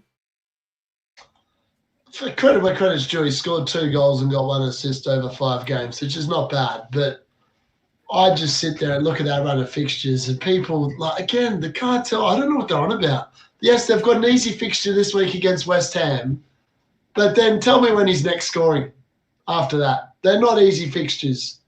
Not easy fixtures. And the Sunderland game where people say, the Sunderland game's an easy fixture. Sunderland have been well good at home, and that's a game at home for Sunderland when Everton play them. I don't foresee any attacking returns for Ndiaye post this week for at least the next 5 weeks. At least. There's so many other better picks. If you actually want to save some money and use a brain instead of just being controlled by sheep and shepherds will lead you down a garden path, look at Minte from Brighton. Minte's run after this week, even against Chelsea, he could be pretty good because Chelsea's defence has looked a bit suspect. But Brighton's run is a lot better than Ndiaye's run. And he costs you 0.6 million less. And he's going to be super differential. So when Ndiaye stinks up the gaff and Minte's going ham, you can get an absolute march on all those idiots that picked Ndiaye this week. Also, Gary, I'll still say, your team still needs a wild card, mate. You say that. You've got Anderson, you've got Estev, you've got Sells, you've got Anderson, you've got Gyökeres. I mean, there's so many issues in this team. You've got Konsa. Okay, right. Ladies and gentlemen, if you think this team is bad, let's move on to Darius's team. So he has made some transfers, though. He's got Raya. Oh, well, this is interesting. Raya away to Newcastle, Milenkovic home to Sunderland, Udogie, who apparently has been injured in the warm-up. I don't know if Trig was joking there, Darius. Home to Wolves. It's fine. Oh, right, okay. Senesi away to Leeds. Semenyo, Cunha, Reinders and Fernandes in midfield, and then Evanilson, Haaland and Watkins up front. So you've already made 3 moves, you said earlier, Darius. Yeah, -4. And I think -4, I'll cover everyone's teams this week quite comfortably. I'm very confident on the fact that I've got double and United attack against that Brentford team. I've got the coverage of the defenders you want this week. I've got Senesi, I've got Udogi covering the Spurs game, I've got Milinkovic covering the 15-pointer's coming. It has to come this week because he's out next week regardless. And then we've got Watkins, obviously. I honestly believe that Watkins is going to destroy Anderson this week. This is the kind of fixture that Watkins will thrive on. Fulham always concede goals, so it's guaranteed that Villa score at least one, and Watkins is definitely going to be getting it. And then, I'm really just happy with the way the team looks, and it looks really good for the foreseeable future post this week as well. I mean, next week, Milinkovic leaves, and it's just a pick of whether I go for Vardiol, go for Tarkowski, go for another one of these DC beasts. And I've obviously already got the Arsenal coverage because Raya's in there. And then the week after game week 7, so it'll be game week 8, Watkins will then leave the team post that Burnley game at home for whoever looks good. And so I don't have to panic. Ironically, it's probably going to be Watkins to Bowen because Bowen in game week 8 has an amazing run of fixtures. He's got Brentford at home. He's got some really nice fixtures post the international break. He's not in Europe, so he won't be getting rotated. And then I'll have a front three that I sit there and look every week and go, are they going to be on the team sheet? Yes, because they're not playing a ridiculous amount of games. So, I'm pretty happy with the way the team's looking. It's very well set up for a wildcard 12, and away we go. Did you watch the Sunderland game by chance, Darius? Because, I mean, in that game, I think the issue with Watkins is not actually Watkins. It's Villa's creativity for him. I mean, there's absolutely no service for him. And even on the times he did get in the box and actually, looked like he'd woken up, he had like 2 awful shots. I mean, like how you're going on about Gyökeres being a terrible pick, but you kept Watkins this long. I'm surprised you kept him ahead of him. Ironically, you're right, Roberto. I probably made a little bit of a mistake. The only reason why I got rid of Bowen instead of Watkins originally is because Bowen's price was dropping. Ironically, they're both going to drop exact same amount. I would have been better off keeping Bowen because long-term, that's the one I want.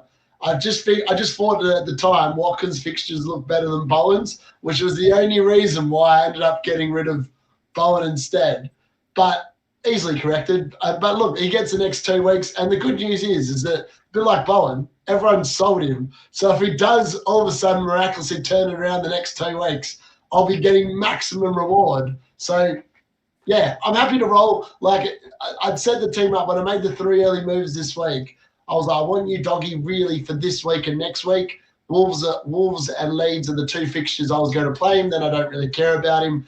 And then he's also really cheap, 4.4 mil. I don't have to worry about playing him every week. He can sit last person on the bench because there's going to be Juve is going to have really good fixtures, as is the replacement for Milinkovic. Senesi's going to play every week. And then it's just a one-spot rotation between whoever's got the best fixture, and I think that's pretty good. And obviously, Sarr's going to be back from injury potentially against Liverpool, and he's going to be a great option that will then be able to be used off the bench as well there. So it gives you some good options, and it's not like I'm panicking into a early wild card, which a lot of people are doing this week, and I've already played. And I'll have all the information and be able to dodge any injuries that happen during the international break before playing mine. Linn, I gave Darius' team a bit of a roasting on Saturday. You gave his team quite a good roasting last time you were on. I'm wondering if it's going to be the same again, or do you like this? I like parts of it. Okay, which bits? I just find some picks a bit odd. Do tell us. Like, you've been tearing into Wirtz, for example, but you keep Watkins. Makes no sense. And I get that you're a United supporter. You can clearly tell by your team, which is probably not the best way to play FPL. She says with Isaac.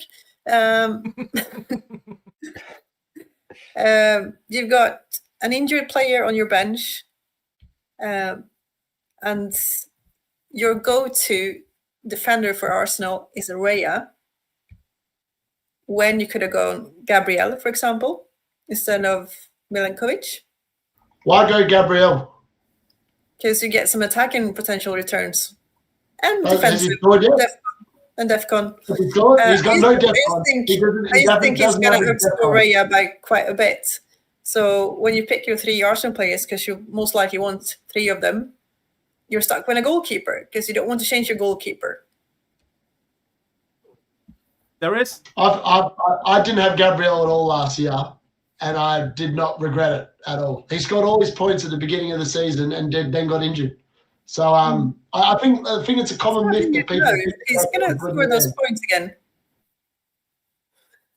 I think. Well, that's my opinion at least. So yeah, I don't get the Raya pick. I've seen him a lot of wildcards as well, and I'm just sitting there like, why would you pick Raya when there are so many decent, cheap goalkeepers and keep that spot open for a good Arsenal defender?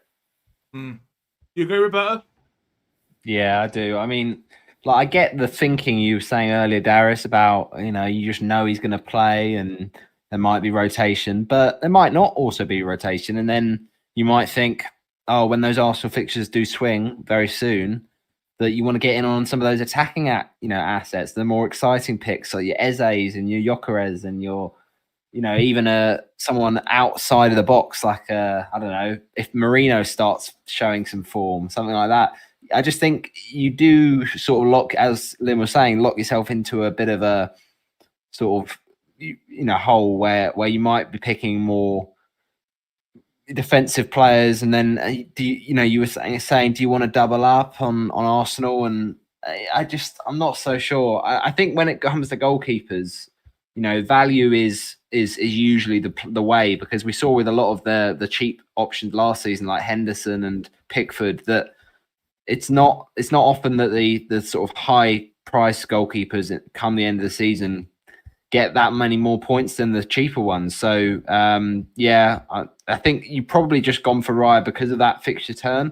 Whether or not you'd have gone for him if there was a run of bad fixtures, I'm not sure. So I prefer like a Pope or maybe even a Petrovic or someone like that, just because you can save that money and invest it in upgrading like a Watkins or a Cunha maybe. Yeah, I come back to the Arsenal thing and look, they've got so many defenders. They've got Ben White, who can rotate with Timber. They've got Hincapié, Saliba, Gabriel, Mosquera, all centre defenders. Even Ben White can play centre defence. They've got Lewis Skelly, they've got Calafiori. These guys are going to get rotated. If they've got a hard game in the Champions League and an easy game in the Premier League, I can guarantee you those ones are going to get rotated and you're going to get pissed off when they're on the bench. Raya, you won't have to worry about him getting benched. He literally plays every single game.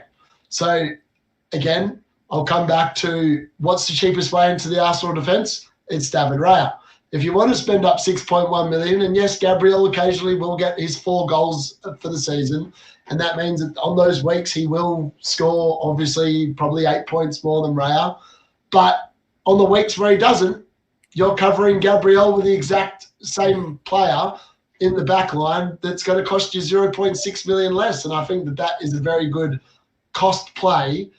Honestly, if it wasn't for the fixtures, I wouldn't even have Arsenal defence at all. I think there's better options, better value options moving forward. And last season, when everyone had double Arsenal defence, I had one in David Raya, and I had a 4.5 million defender that was outscoring Gabriel every single week.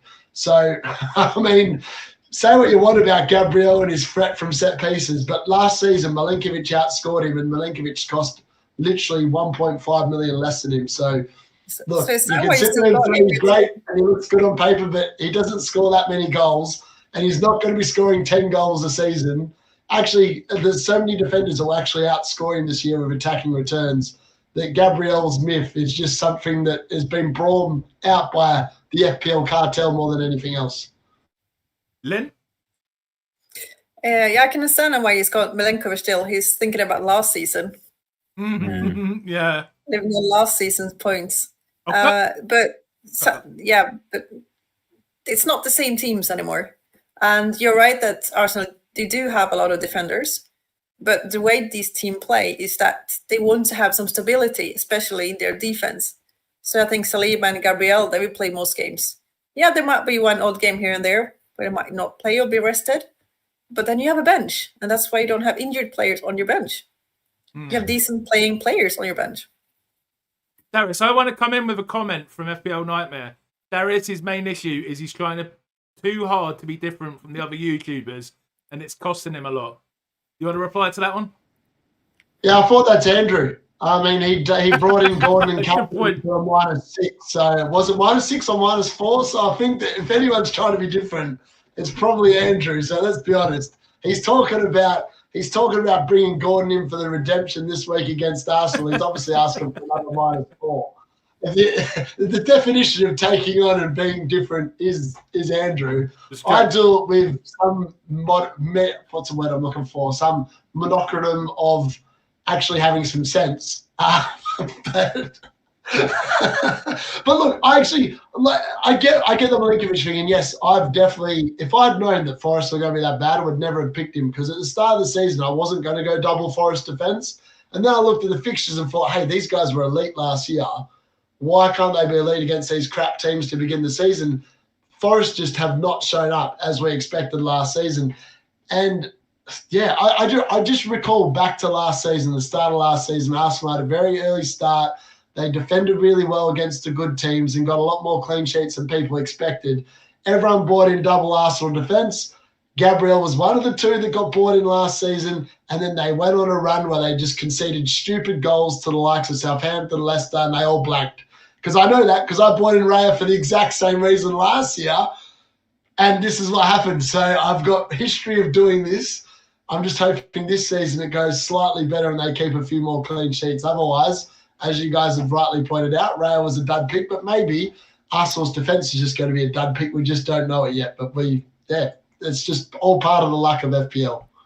Okay, let's move on to Roberto's wildcard. So Roberto has got Petrovic in goal away to Leeds, Tarkowski at home to West Ham, Gavardio at home to Burnley, Senesi away to Leeds, Reinders at home to Burnley, Semenyo, Kudos at home to Wolves, Fernandes away to Brentford, and then Gyökeres away to Newcastle.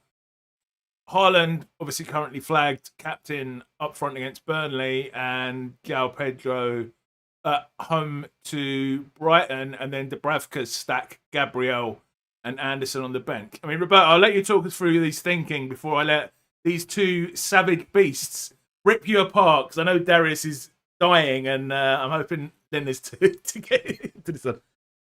You never know; it might be positive for once. But no, I'm feeling very, very confident. So if they want to bring the fire, then bring it on. I'm happy to extinguish their flame with my metaphorical fire extinguisher. Yeah, that's the one. Or water hose. Either or. So yeah, I'm feeling pretty good about this, because Petrovic, to start off with, I think Petrovic and Dubravka. I was seeing Claire in the chat saying, I think a really good double up, and I agree, is Petrovic and Dubravka, because people can overcomplicate goalkeepers and pick players like Raya and this lot, and I think sometimes you just gotta go simple and strip it all back. And two playing goalkeepers, Dubravka you won't play most weeks, but he's there for when the bench boost needs to come in. Appreciate the comment from Repent Master saying he thinks the best so far. Yeah, I agree, because there's a lot of the assets here that Senesi against Leeds, great fixture. Bournemouth, I really trust the Bournemouth defence. They've really surprised me this season after all of their sort of players that left. I think they've been much more stable than I thought they would be. Tarkowski, the DEFCON daddy, as Andrew would say. I think he could be really great with Everton's solid defence. Gvardiol, and I think that Man City's triple up, it sort of picks itself really with that fixture. I think Gvardiol as well, his goal threat is still there, although he's not shown it so much this season. I think his height just gives him that advantage. I get what people are saying in the chat about the attack being a little bit template, but I think sometimes you can take risks, that aren't necessary on a wild card. And Kudus, I think, is quite nice. Not many people picking him in their wild cards, but the front three is sort of familiar, but mostly because I just think they're the best three. And I get what Linn was saying about Isak, but I think long term, for the surety of minutes, and I know Gyökeres will play every game, and he's on penalties when Saka's not on the pitch. So I think I like it. The thing as well about Bruno is he's just so sort of dependable. Even if he doesn't look like he's going to get returns or play well, then yeah, you can just expect him to be involved if Man United do score a goal, which to be fair can be a rare occurrence sometimes. But you know, it reduces the chances of it not being him because you know, chances are he will pop up and get something. So. Yeah, Darius has mentioned the lack of Chalobah. Look, sometimes you got to know when to cut your losses and take the win. And Chalobah's been incredible. I'm cracked up by Podner or moderator's comment. Isn't that Big Man Bakar's team? I don't think so. As far as I'm aware. Sorry, mate. Sorry. But yeah, I mean, Chalobah was brilliant, and you know he will probably still keep scoring points because he's been doing so well. But you know, every good thing must come to an end. That's I don't know. That's annoyed me, Roberto. That's like, you know, the best relation. He's giving you the time of your life, and you just dumped him off into the background. No, respectfully, you know, I've made use of him, and now you know, finding the next Chalobah in the team, and it's probably going to be Senesi when he scores against Leeds. Right, before I bring Darius in, because I'm going to bring him first and then Linn.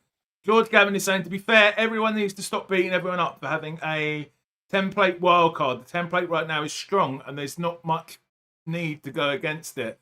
Darius, you've been winding up, I can tell. Go. Yeah,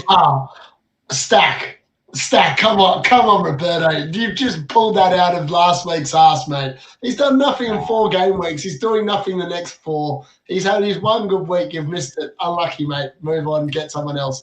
Actually, I'm legitimately shocked about some of these picks. So, like Stack, right? Why are you not looking at Anthony from Burnley? The dude scored 3 goals and an assist in 5 games. And he hasn't just done it in 1 game. He scored 3 in 3 different games. He's got a much higher ceiling, consistent higher ceiling, I would argue. His XG numbers are actually really good. He's performing at his XG level. He's way better than Stack at any given metric. He does cost 0.5 more, but I'm sure looking at your team, you can find 0.5. For example, you could have kept Chalobah in and potentially dropped down Vardy or Tarkowski because Chalobah's been eating them all season. And I still think Chelsea's defence is pretty good. And you've got Anderson again. There's so many better 4.5 million defenders that you could just have last man on your bench. The dude doesn't keep clean sheets. Like Fulham have already shown 4 out of 5 games, no clean sheets. They literally statistically are one of the worst defences in the league in terms of actually conceding. Like they literally concede 1 goal every single week of the season. They only kept 6 clean sheets last season. They're on track and on pace to do the exact same thing again this year. I don't understand the Anderson love. Defenders, at the end of the day, are built on bread and butter, keeping clean sheets. Anderson doesn't keep them. For that reason, I just don't understand the pick. I think with him, like a lot of defenders, in an ideal world, you'd be able to predict when they keep the clean sheets. But for most weeks, you just can't predict it. And I think most defenders will concede. So what Anderson gives is like a bonus where most defenders are on a 2 or a 1, you know, most of the time. And then you get a 3 or a 4 from Anderson because even if he does concede, which, you know, the odd occasion, he's got goal threat as well. He might pop up with something. On those weeks that he does concede, yeah, you get that additional, you know, and he doesn't have to be starting. You know, he could be on the bench and just come in for a 4 points, which, you know, is sort of exactly what you need, really. So I think, yeah, he's there as a supporting cast. He doesn't have to be, you know, front man of the show, but he's there to be helpful where he needs to be. And yeah, and the rest of them, like Gabriel, probably would play most weeks outside of this game week. So you know, you probably have Gvardiol, Senesi, and Gabriel as the sort of main 3, and then yeah, I don't want to make the bench too strong. Because it needs to be strong enough that I could potentially facilitate a bench boost from this at some point, but then also strong, you know, not so strong that I'm regretting points every week. So I think this is the right balance between the two. And I'm surprised that more people haven't gone for Spurs attackers because yes, their defense can be a bit wishy-washy, but like Simon's, I think is an exciting one. I think with those fixtures like Wolves and Leeds, I think Spurs will score goals. So I think Kudus has been very good in his performances so far, and even with Champions League, I think he will get majority of minutes. The one where I would be a bit worried about is Brennan Johnson because they've got a lot of competition on the wings. So I think Kudus is just slotted in nicely, and I expect him to get the majority of minutes. Okay, let me bring Linn in. These two are agreeing far too much now. Linn, what's your thoughts on this wildcard? It's so template, it makes my skin itch. Oh, I love it. I love it. I love it. I agree with you that all your decision makes total sense, but it's also so boring. And how are you ever going to get ahead if you just go template? You need to go a bit rogue. Tarkovsky, Everton, yeah, get DEFCON, yeah, he's great, blah, blah, blah, blah, but he's so boring and he doesn't really have the good fixtures. So you're basically bringing him for West Ham. There are better options. Think again. Guardiola, yeah, like it, very template. He's going to score you points, but also a bit boring. Senesi, we all own him, so it's just a staple, like Holland is. Rangers, same thing. Semenyo, same thing. Kudus, I quite like, if it wasn't for the fact that all content creators seem to go Kudus over Xavi. There are lots of more exciting picks like Enzo and the who else have we got that's more exciting? I feel like Ndai is quite template personally, but that's why I just for example, take Enzo then. He could be a more exciting player. Ray Palmer is a great pick because he's on penalties. He's going to be playing probably in that number 10 position, and he's literally involved like every game. I really love it. I'm surprised more people aren't talking about him. Who? Darius, I didn't hear the name. Enzo. Enzo. Or instead of Tarkovsky, go Burn. Burn is looking great. Newcastle are looking quite solid. If you like the DEFCON points, he's going to be your guy. They're the best XGC in the game as well, Newcastle at the moment. Yeah. Bruno, I get the hype. Yeah, he could have had another penalty. It could have been second most points for midfielders in the league. But is he exciting? No, he's not. Go Mbomo if you want United. And I just don't trust United. That's the issue. Why? He's been proven himself. I think he will be the high scorest United player after this season. Yeah, I agree. Over the season, I think he will do well, but it's just in the short term, I don't expect Man United to score goals personally. Outside of Bruno. Why do you have Bruno? No, Bruno. United don't have to score goals. Tons of goals for Bruno to be involved is my point. Whereas I worry that if they create lots of chances and Mbumo has most of them, I just think he'll miss most of them. Like he scored against Burnley, but a lot of people can do that. Outside of that, I'm not so sure. Like, really, mate, you shouldn't have a United player if that's how you feel.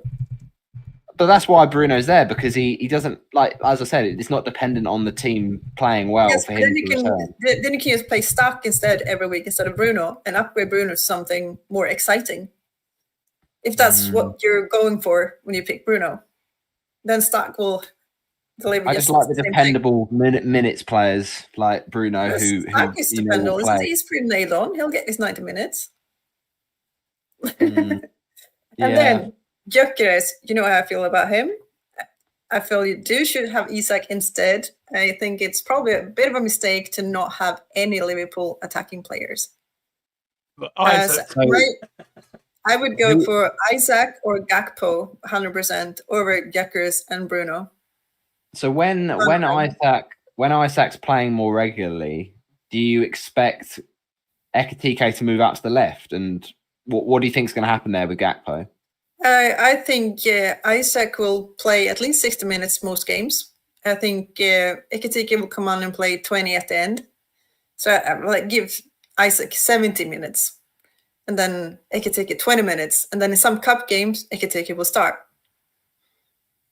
So you don't think Gakpo's minutes are a threat at all then? No. Okay, that's interesting. Because I've think the heard a biggest few issue- Liverpool fans think that it might switch the other way, and maybe Gakpo, comes out the team and Ekitike plays in the but left. no, because Gakpo is such a mature player and Slot loves him. And he can play in lots of different positions as well. So no, he will. I think he's pretty nailed on. Gabriel, I like that pick. Anderson, I would go Goodmanson and save some money, 100%. Leeds have got some really nice fixtures. He's proven he's a DEFCON guard as well. I think he's had 2 9-pointers so far this season, which isn't bad for someone 4.0. Yeah, that's my take. Sorry. I also think that the forward line, I don't understand why everyone thinks the best forward line is Haaland, João Pedro, and Gyökeres. I really don't get the forward line template. There's so many different picks. So, for example, if you wanted to go like a Salah draft as well, and potentially you're going to look at this afterwards, Roberto, and I'm not sitting here saying you should go Salah because I don't think he's worth the money, but you could spend up and get like a Saka in instead of a Gyökeres. You could drop a Gyökeres down to like a Seedorf from Sunderland, who's started the season on fire, 3 goals from 5 games. He's outscored Gyökeres. He's outscored actually most of the forwards outside of João Pedro and Haaland. Also, you could also look at Jarrod Bowen. Again, he's also outscored Gyökeres. Again, post-game week 8, I'd argue Bowen's probably going to outscore him as well with that run of fixtures. And if West Ham do change the manager as expected, I would imagine West Ham to become a far better team than what they currently are at the moment.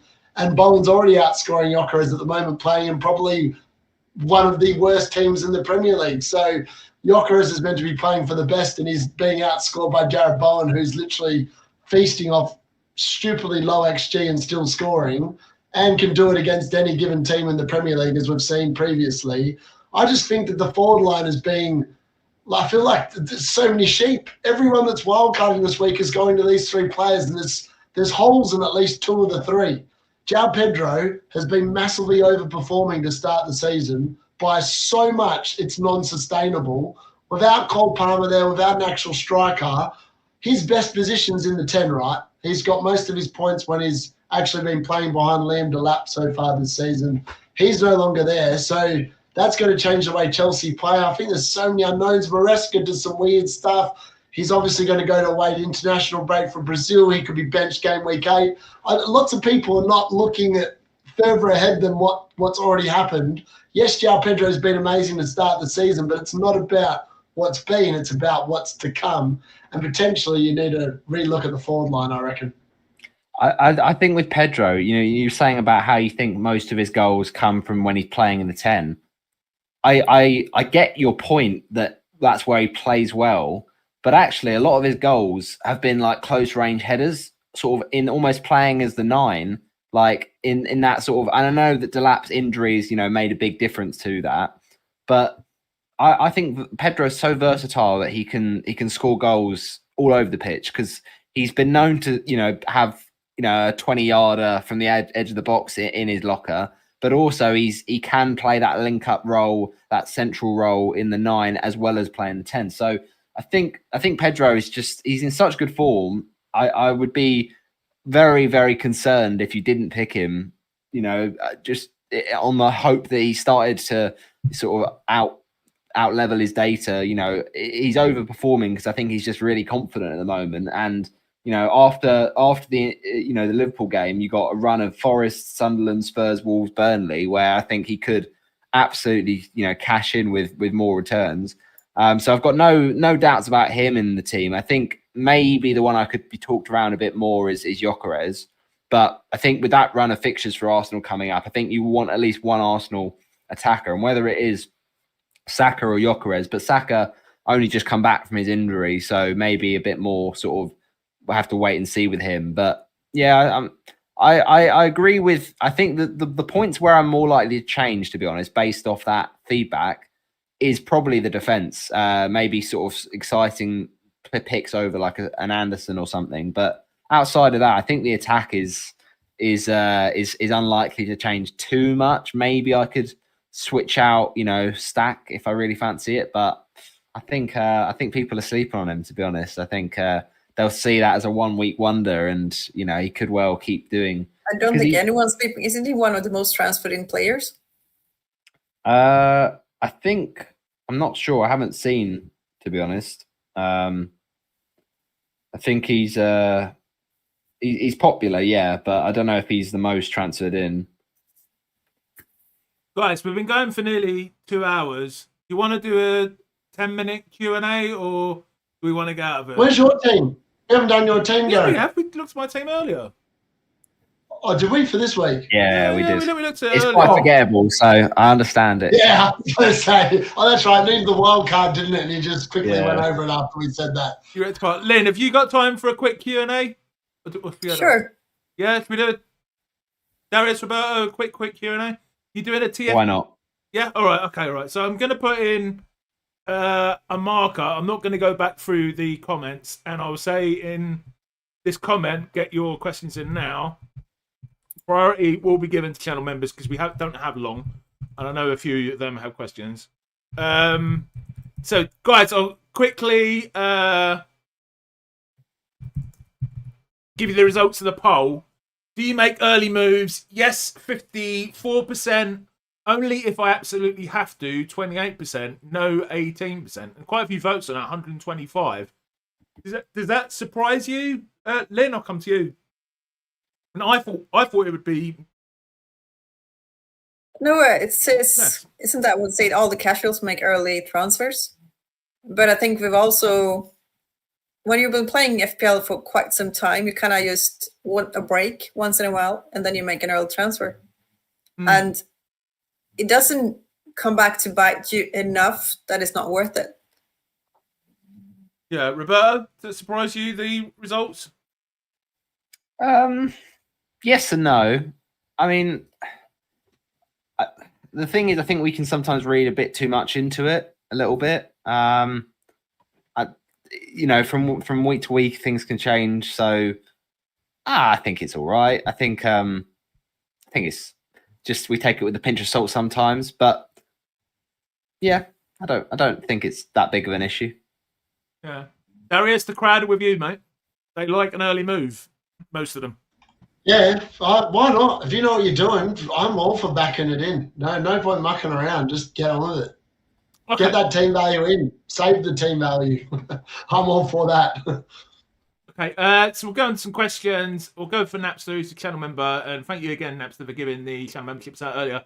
What are the best 4 defenders? Set and forget. Money, no issue. Who'd like to answer that one? Linn, give us your thoughts. 4 best defenders. Money, no issue.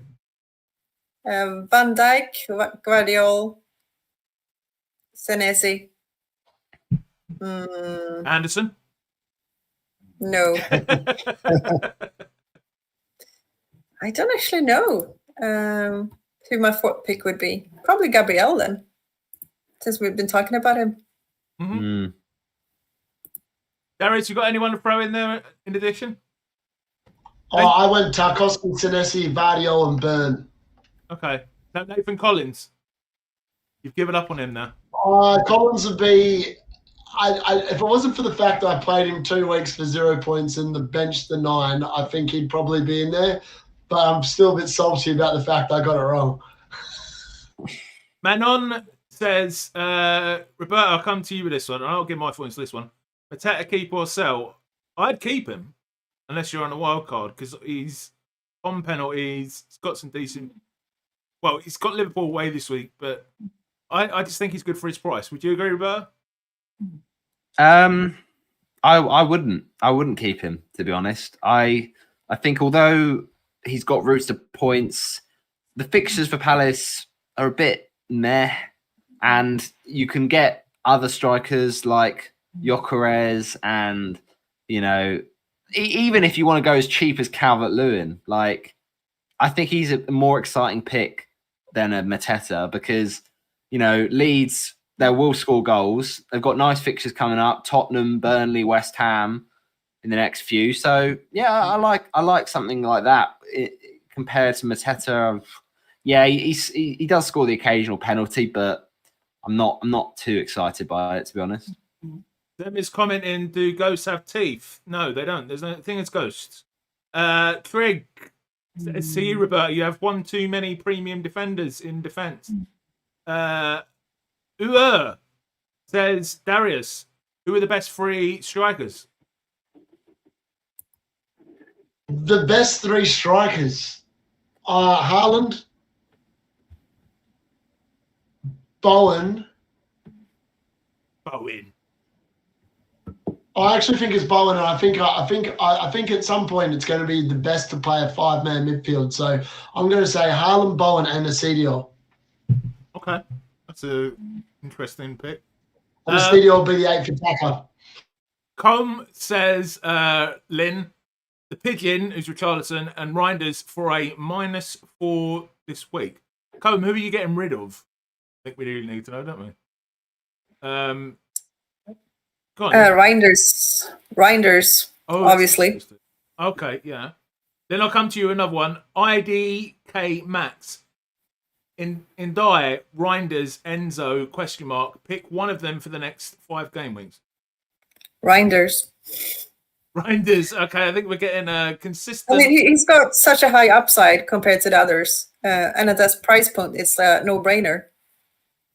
Okay. Mateta, Napster says, getting a consistent theme with Napster's comments here. What are the best 4 midfielders? Money, no issue, Roberto. Money, no issue. That's interesting. Well, depends what you're looking for. Because if you're looking for value, in that case, like the question is, doesn't matter. So you'd probably say Salah. FPL points. That's what we're looking for. FPL points. I don't know. Do you include? No, I'll say without Salah. I'll go Semenyo, Reinders, Fernandez, and I'll go for Minter. I quite like the Minter shout. If you want to sort of do something a bit different. Okay. I like those 4. Any to add, Darius, Linn? Not really. I quite like Mbomo and Gakpo. And yeah. Okay. Hello says, I'll give this one to you, Darius, because I think I know your answer to this one. Do you guys think that DEFCON has ruined the game for fullbacks this season? I think at the moment, yes. And I think the only reason why is because of the fact that defenses have been so much more on top this season than what we're used to. But I think potentially once we saw last weekend, and I forgot to mention this before when we looked at Rob T's stats, last week they were so off. It was ridiculous. It was a predicted low-scoring weekend, not many goals. And it was actually, compared to the week before where there was lots of goals predicted, it was the complete opposite. So sometimes those stats are completely way off it. And last week just was one of those cases. I think, though, with European football now here and lots of extra games, I think we'll see a lot more goals because players in general will be more tired, which will then hopefully increase the allure of the defenders that are capable of getting those attacking returns, because then people will be looking for the fixtures where they think someone will keep a clean sheet and potentially get an attacking return rather than, they're going to get 4 points this week and minimum or 3 points. That's what I hope, because at the moment, it's like everyone's looking at the defense and going, I just need 5 DC people, and that's it. And I think that is not what the game was meant to be when they originally put it in. I don't think they meant it to kill the fullbacks, and I feel like potentially it is killing the fullbacks. Yeah, I would agree. China 1000, best pick Foden, and Burmo or Cunha, Roberto. It's tricky because I hate all of them. I'll say Mbumo if I had to pick one. Okay. Linn, would you consider Eze and Saka game week 7 with no Gyökeres? Yes. Nice succinct answer. I quite like Eze. He would probably be my Arsenal midfield pick. IDK says start Wood or Kevin Dewsbury Hall. Wood. Good Gavin. Where's this question gone? Oh, for sports cars. money no issue. Darius, you're a man that can afford these sorts of luxuries. For what? Sorry. For sports cars, luxury sports cars. I'm going Lamborghini, a Porsche, Aston Martin, and I can never say the word. Begins with P. Pejani. Yeah, I know what you're talking about. I've got all four in the garage downstairs in my piano laden house. I used to own a souped up back in the day, a souped up Mitsubishi Evo 2, and that thing could do a quarter mile in about 10 seconds. It was deaf on four wheels, but it was a good. And I used to drive. The annoying thing was that because quite often I used to drive it on a night out, and we'd be like doing laps, and I had a proper blow off valve. So every time we like changed gears, it went. And like it was really annoying because like sometimes if you had a couple of drinks and you don't want to get pulled over because not like a couple of drinks to the point where I shouldn't be driving, but a couple of drinks where what you say, Darius. Yeah, a couple of drinks and you're like, you know that they're going to look at your car and I just don't like getting pulled over in general because it just wastes my time because I'm never doing anything dodgy. And yeah, I used to hate it because that car would always get police attention because it sounded like, oh, let's see what we can ping this guy for. And it'd be quite annoying for that. But other than that, I loved it. It was brilliant driving it around. And back in the day when I was 18, 19, all the girls loved it. Had the neon lights underneath. It was brilliant. Chick magnet. Right. 2 more questions and then we'll wrap up. Foden scored, by the way. Napster, Saka or Eze? Dean, I'll come to you this time because you haven't responded to any Arsenal question.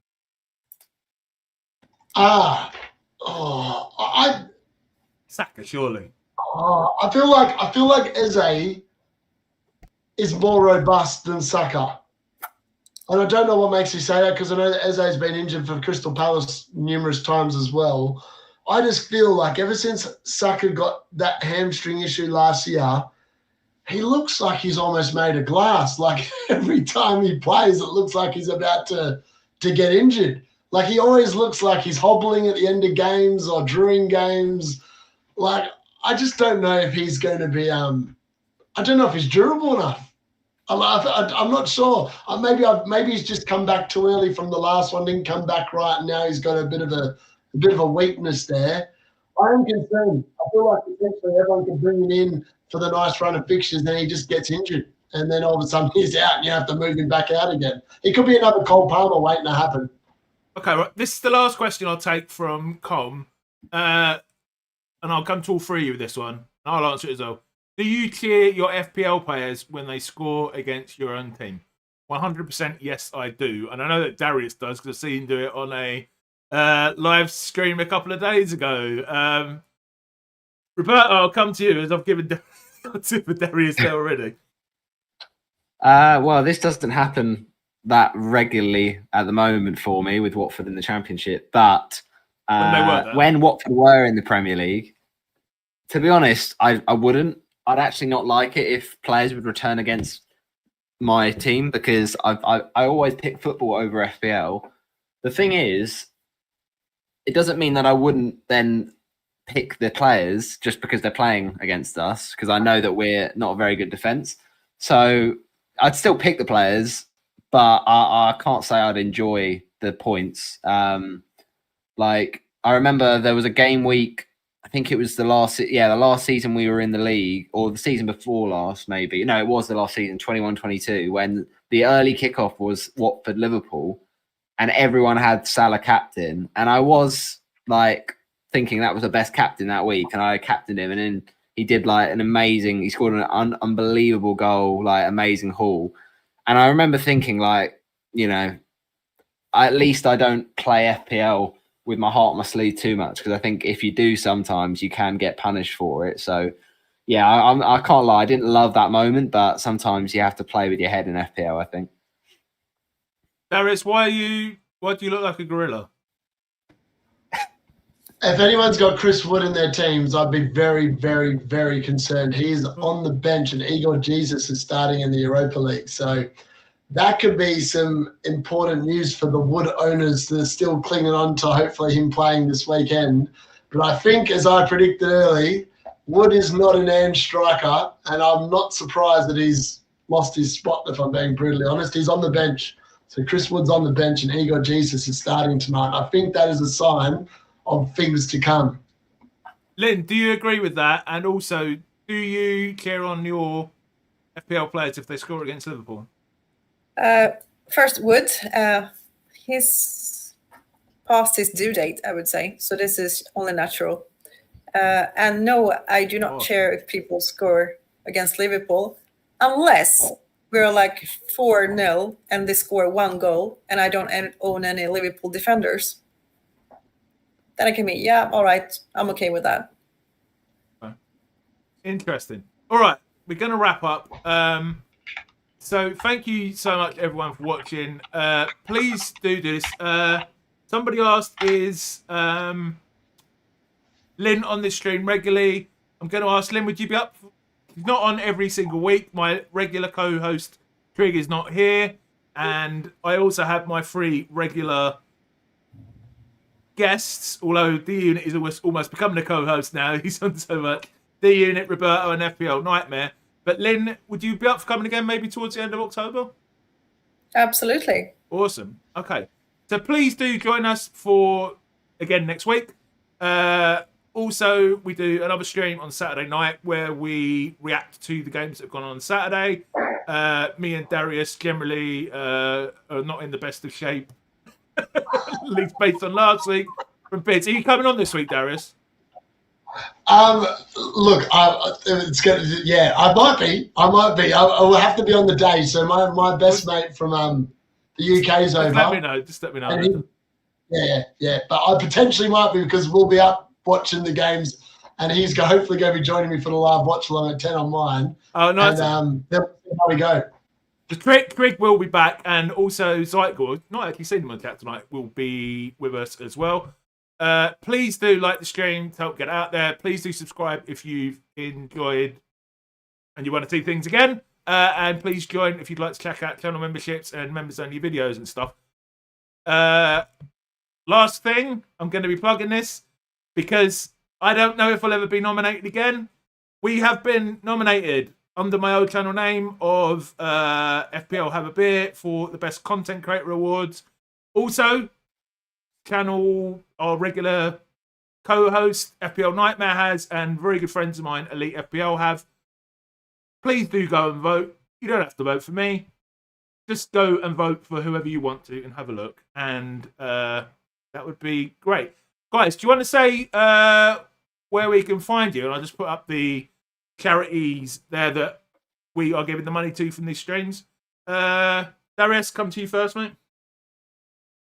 Yeah, just FPL D-Unit. I think most people in the chat probably, hopefully, they've already checked me out. And look, if you don't want 10 picks, come to my channel because I'm the anti-cartel channel, pretty much. I'll give you fresh stuff to think about, not the same fed stuff that you get in the horse manure trough every day. Roberto, where can we find you? And maybe now we could say who that extremely special guest you have on next week is. Yes, well, you can find us on YouTube at tfit_pod, and we're also on Spotify and Apple Podcasts, on the usual socials, Twitter and Blue Sky.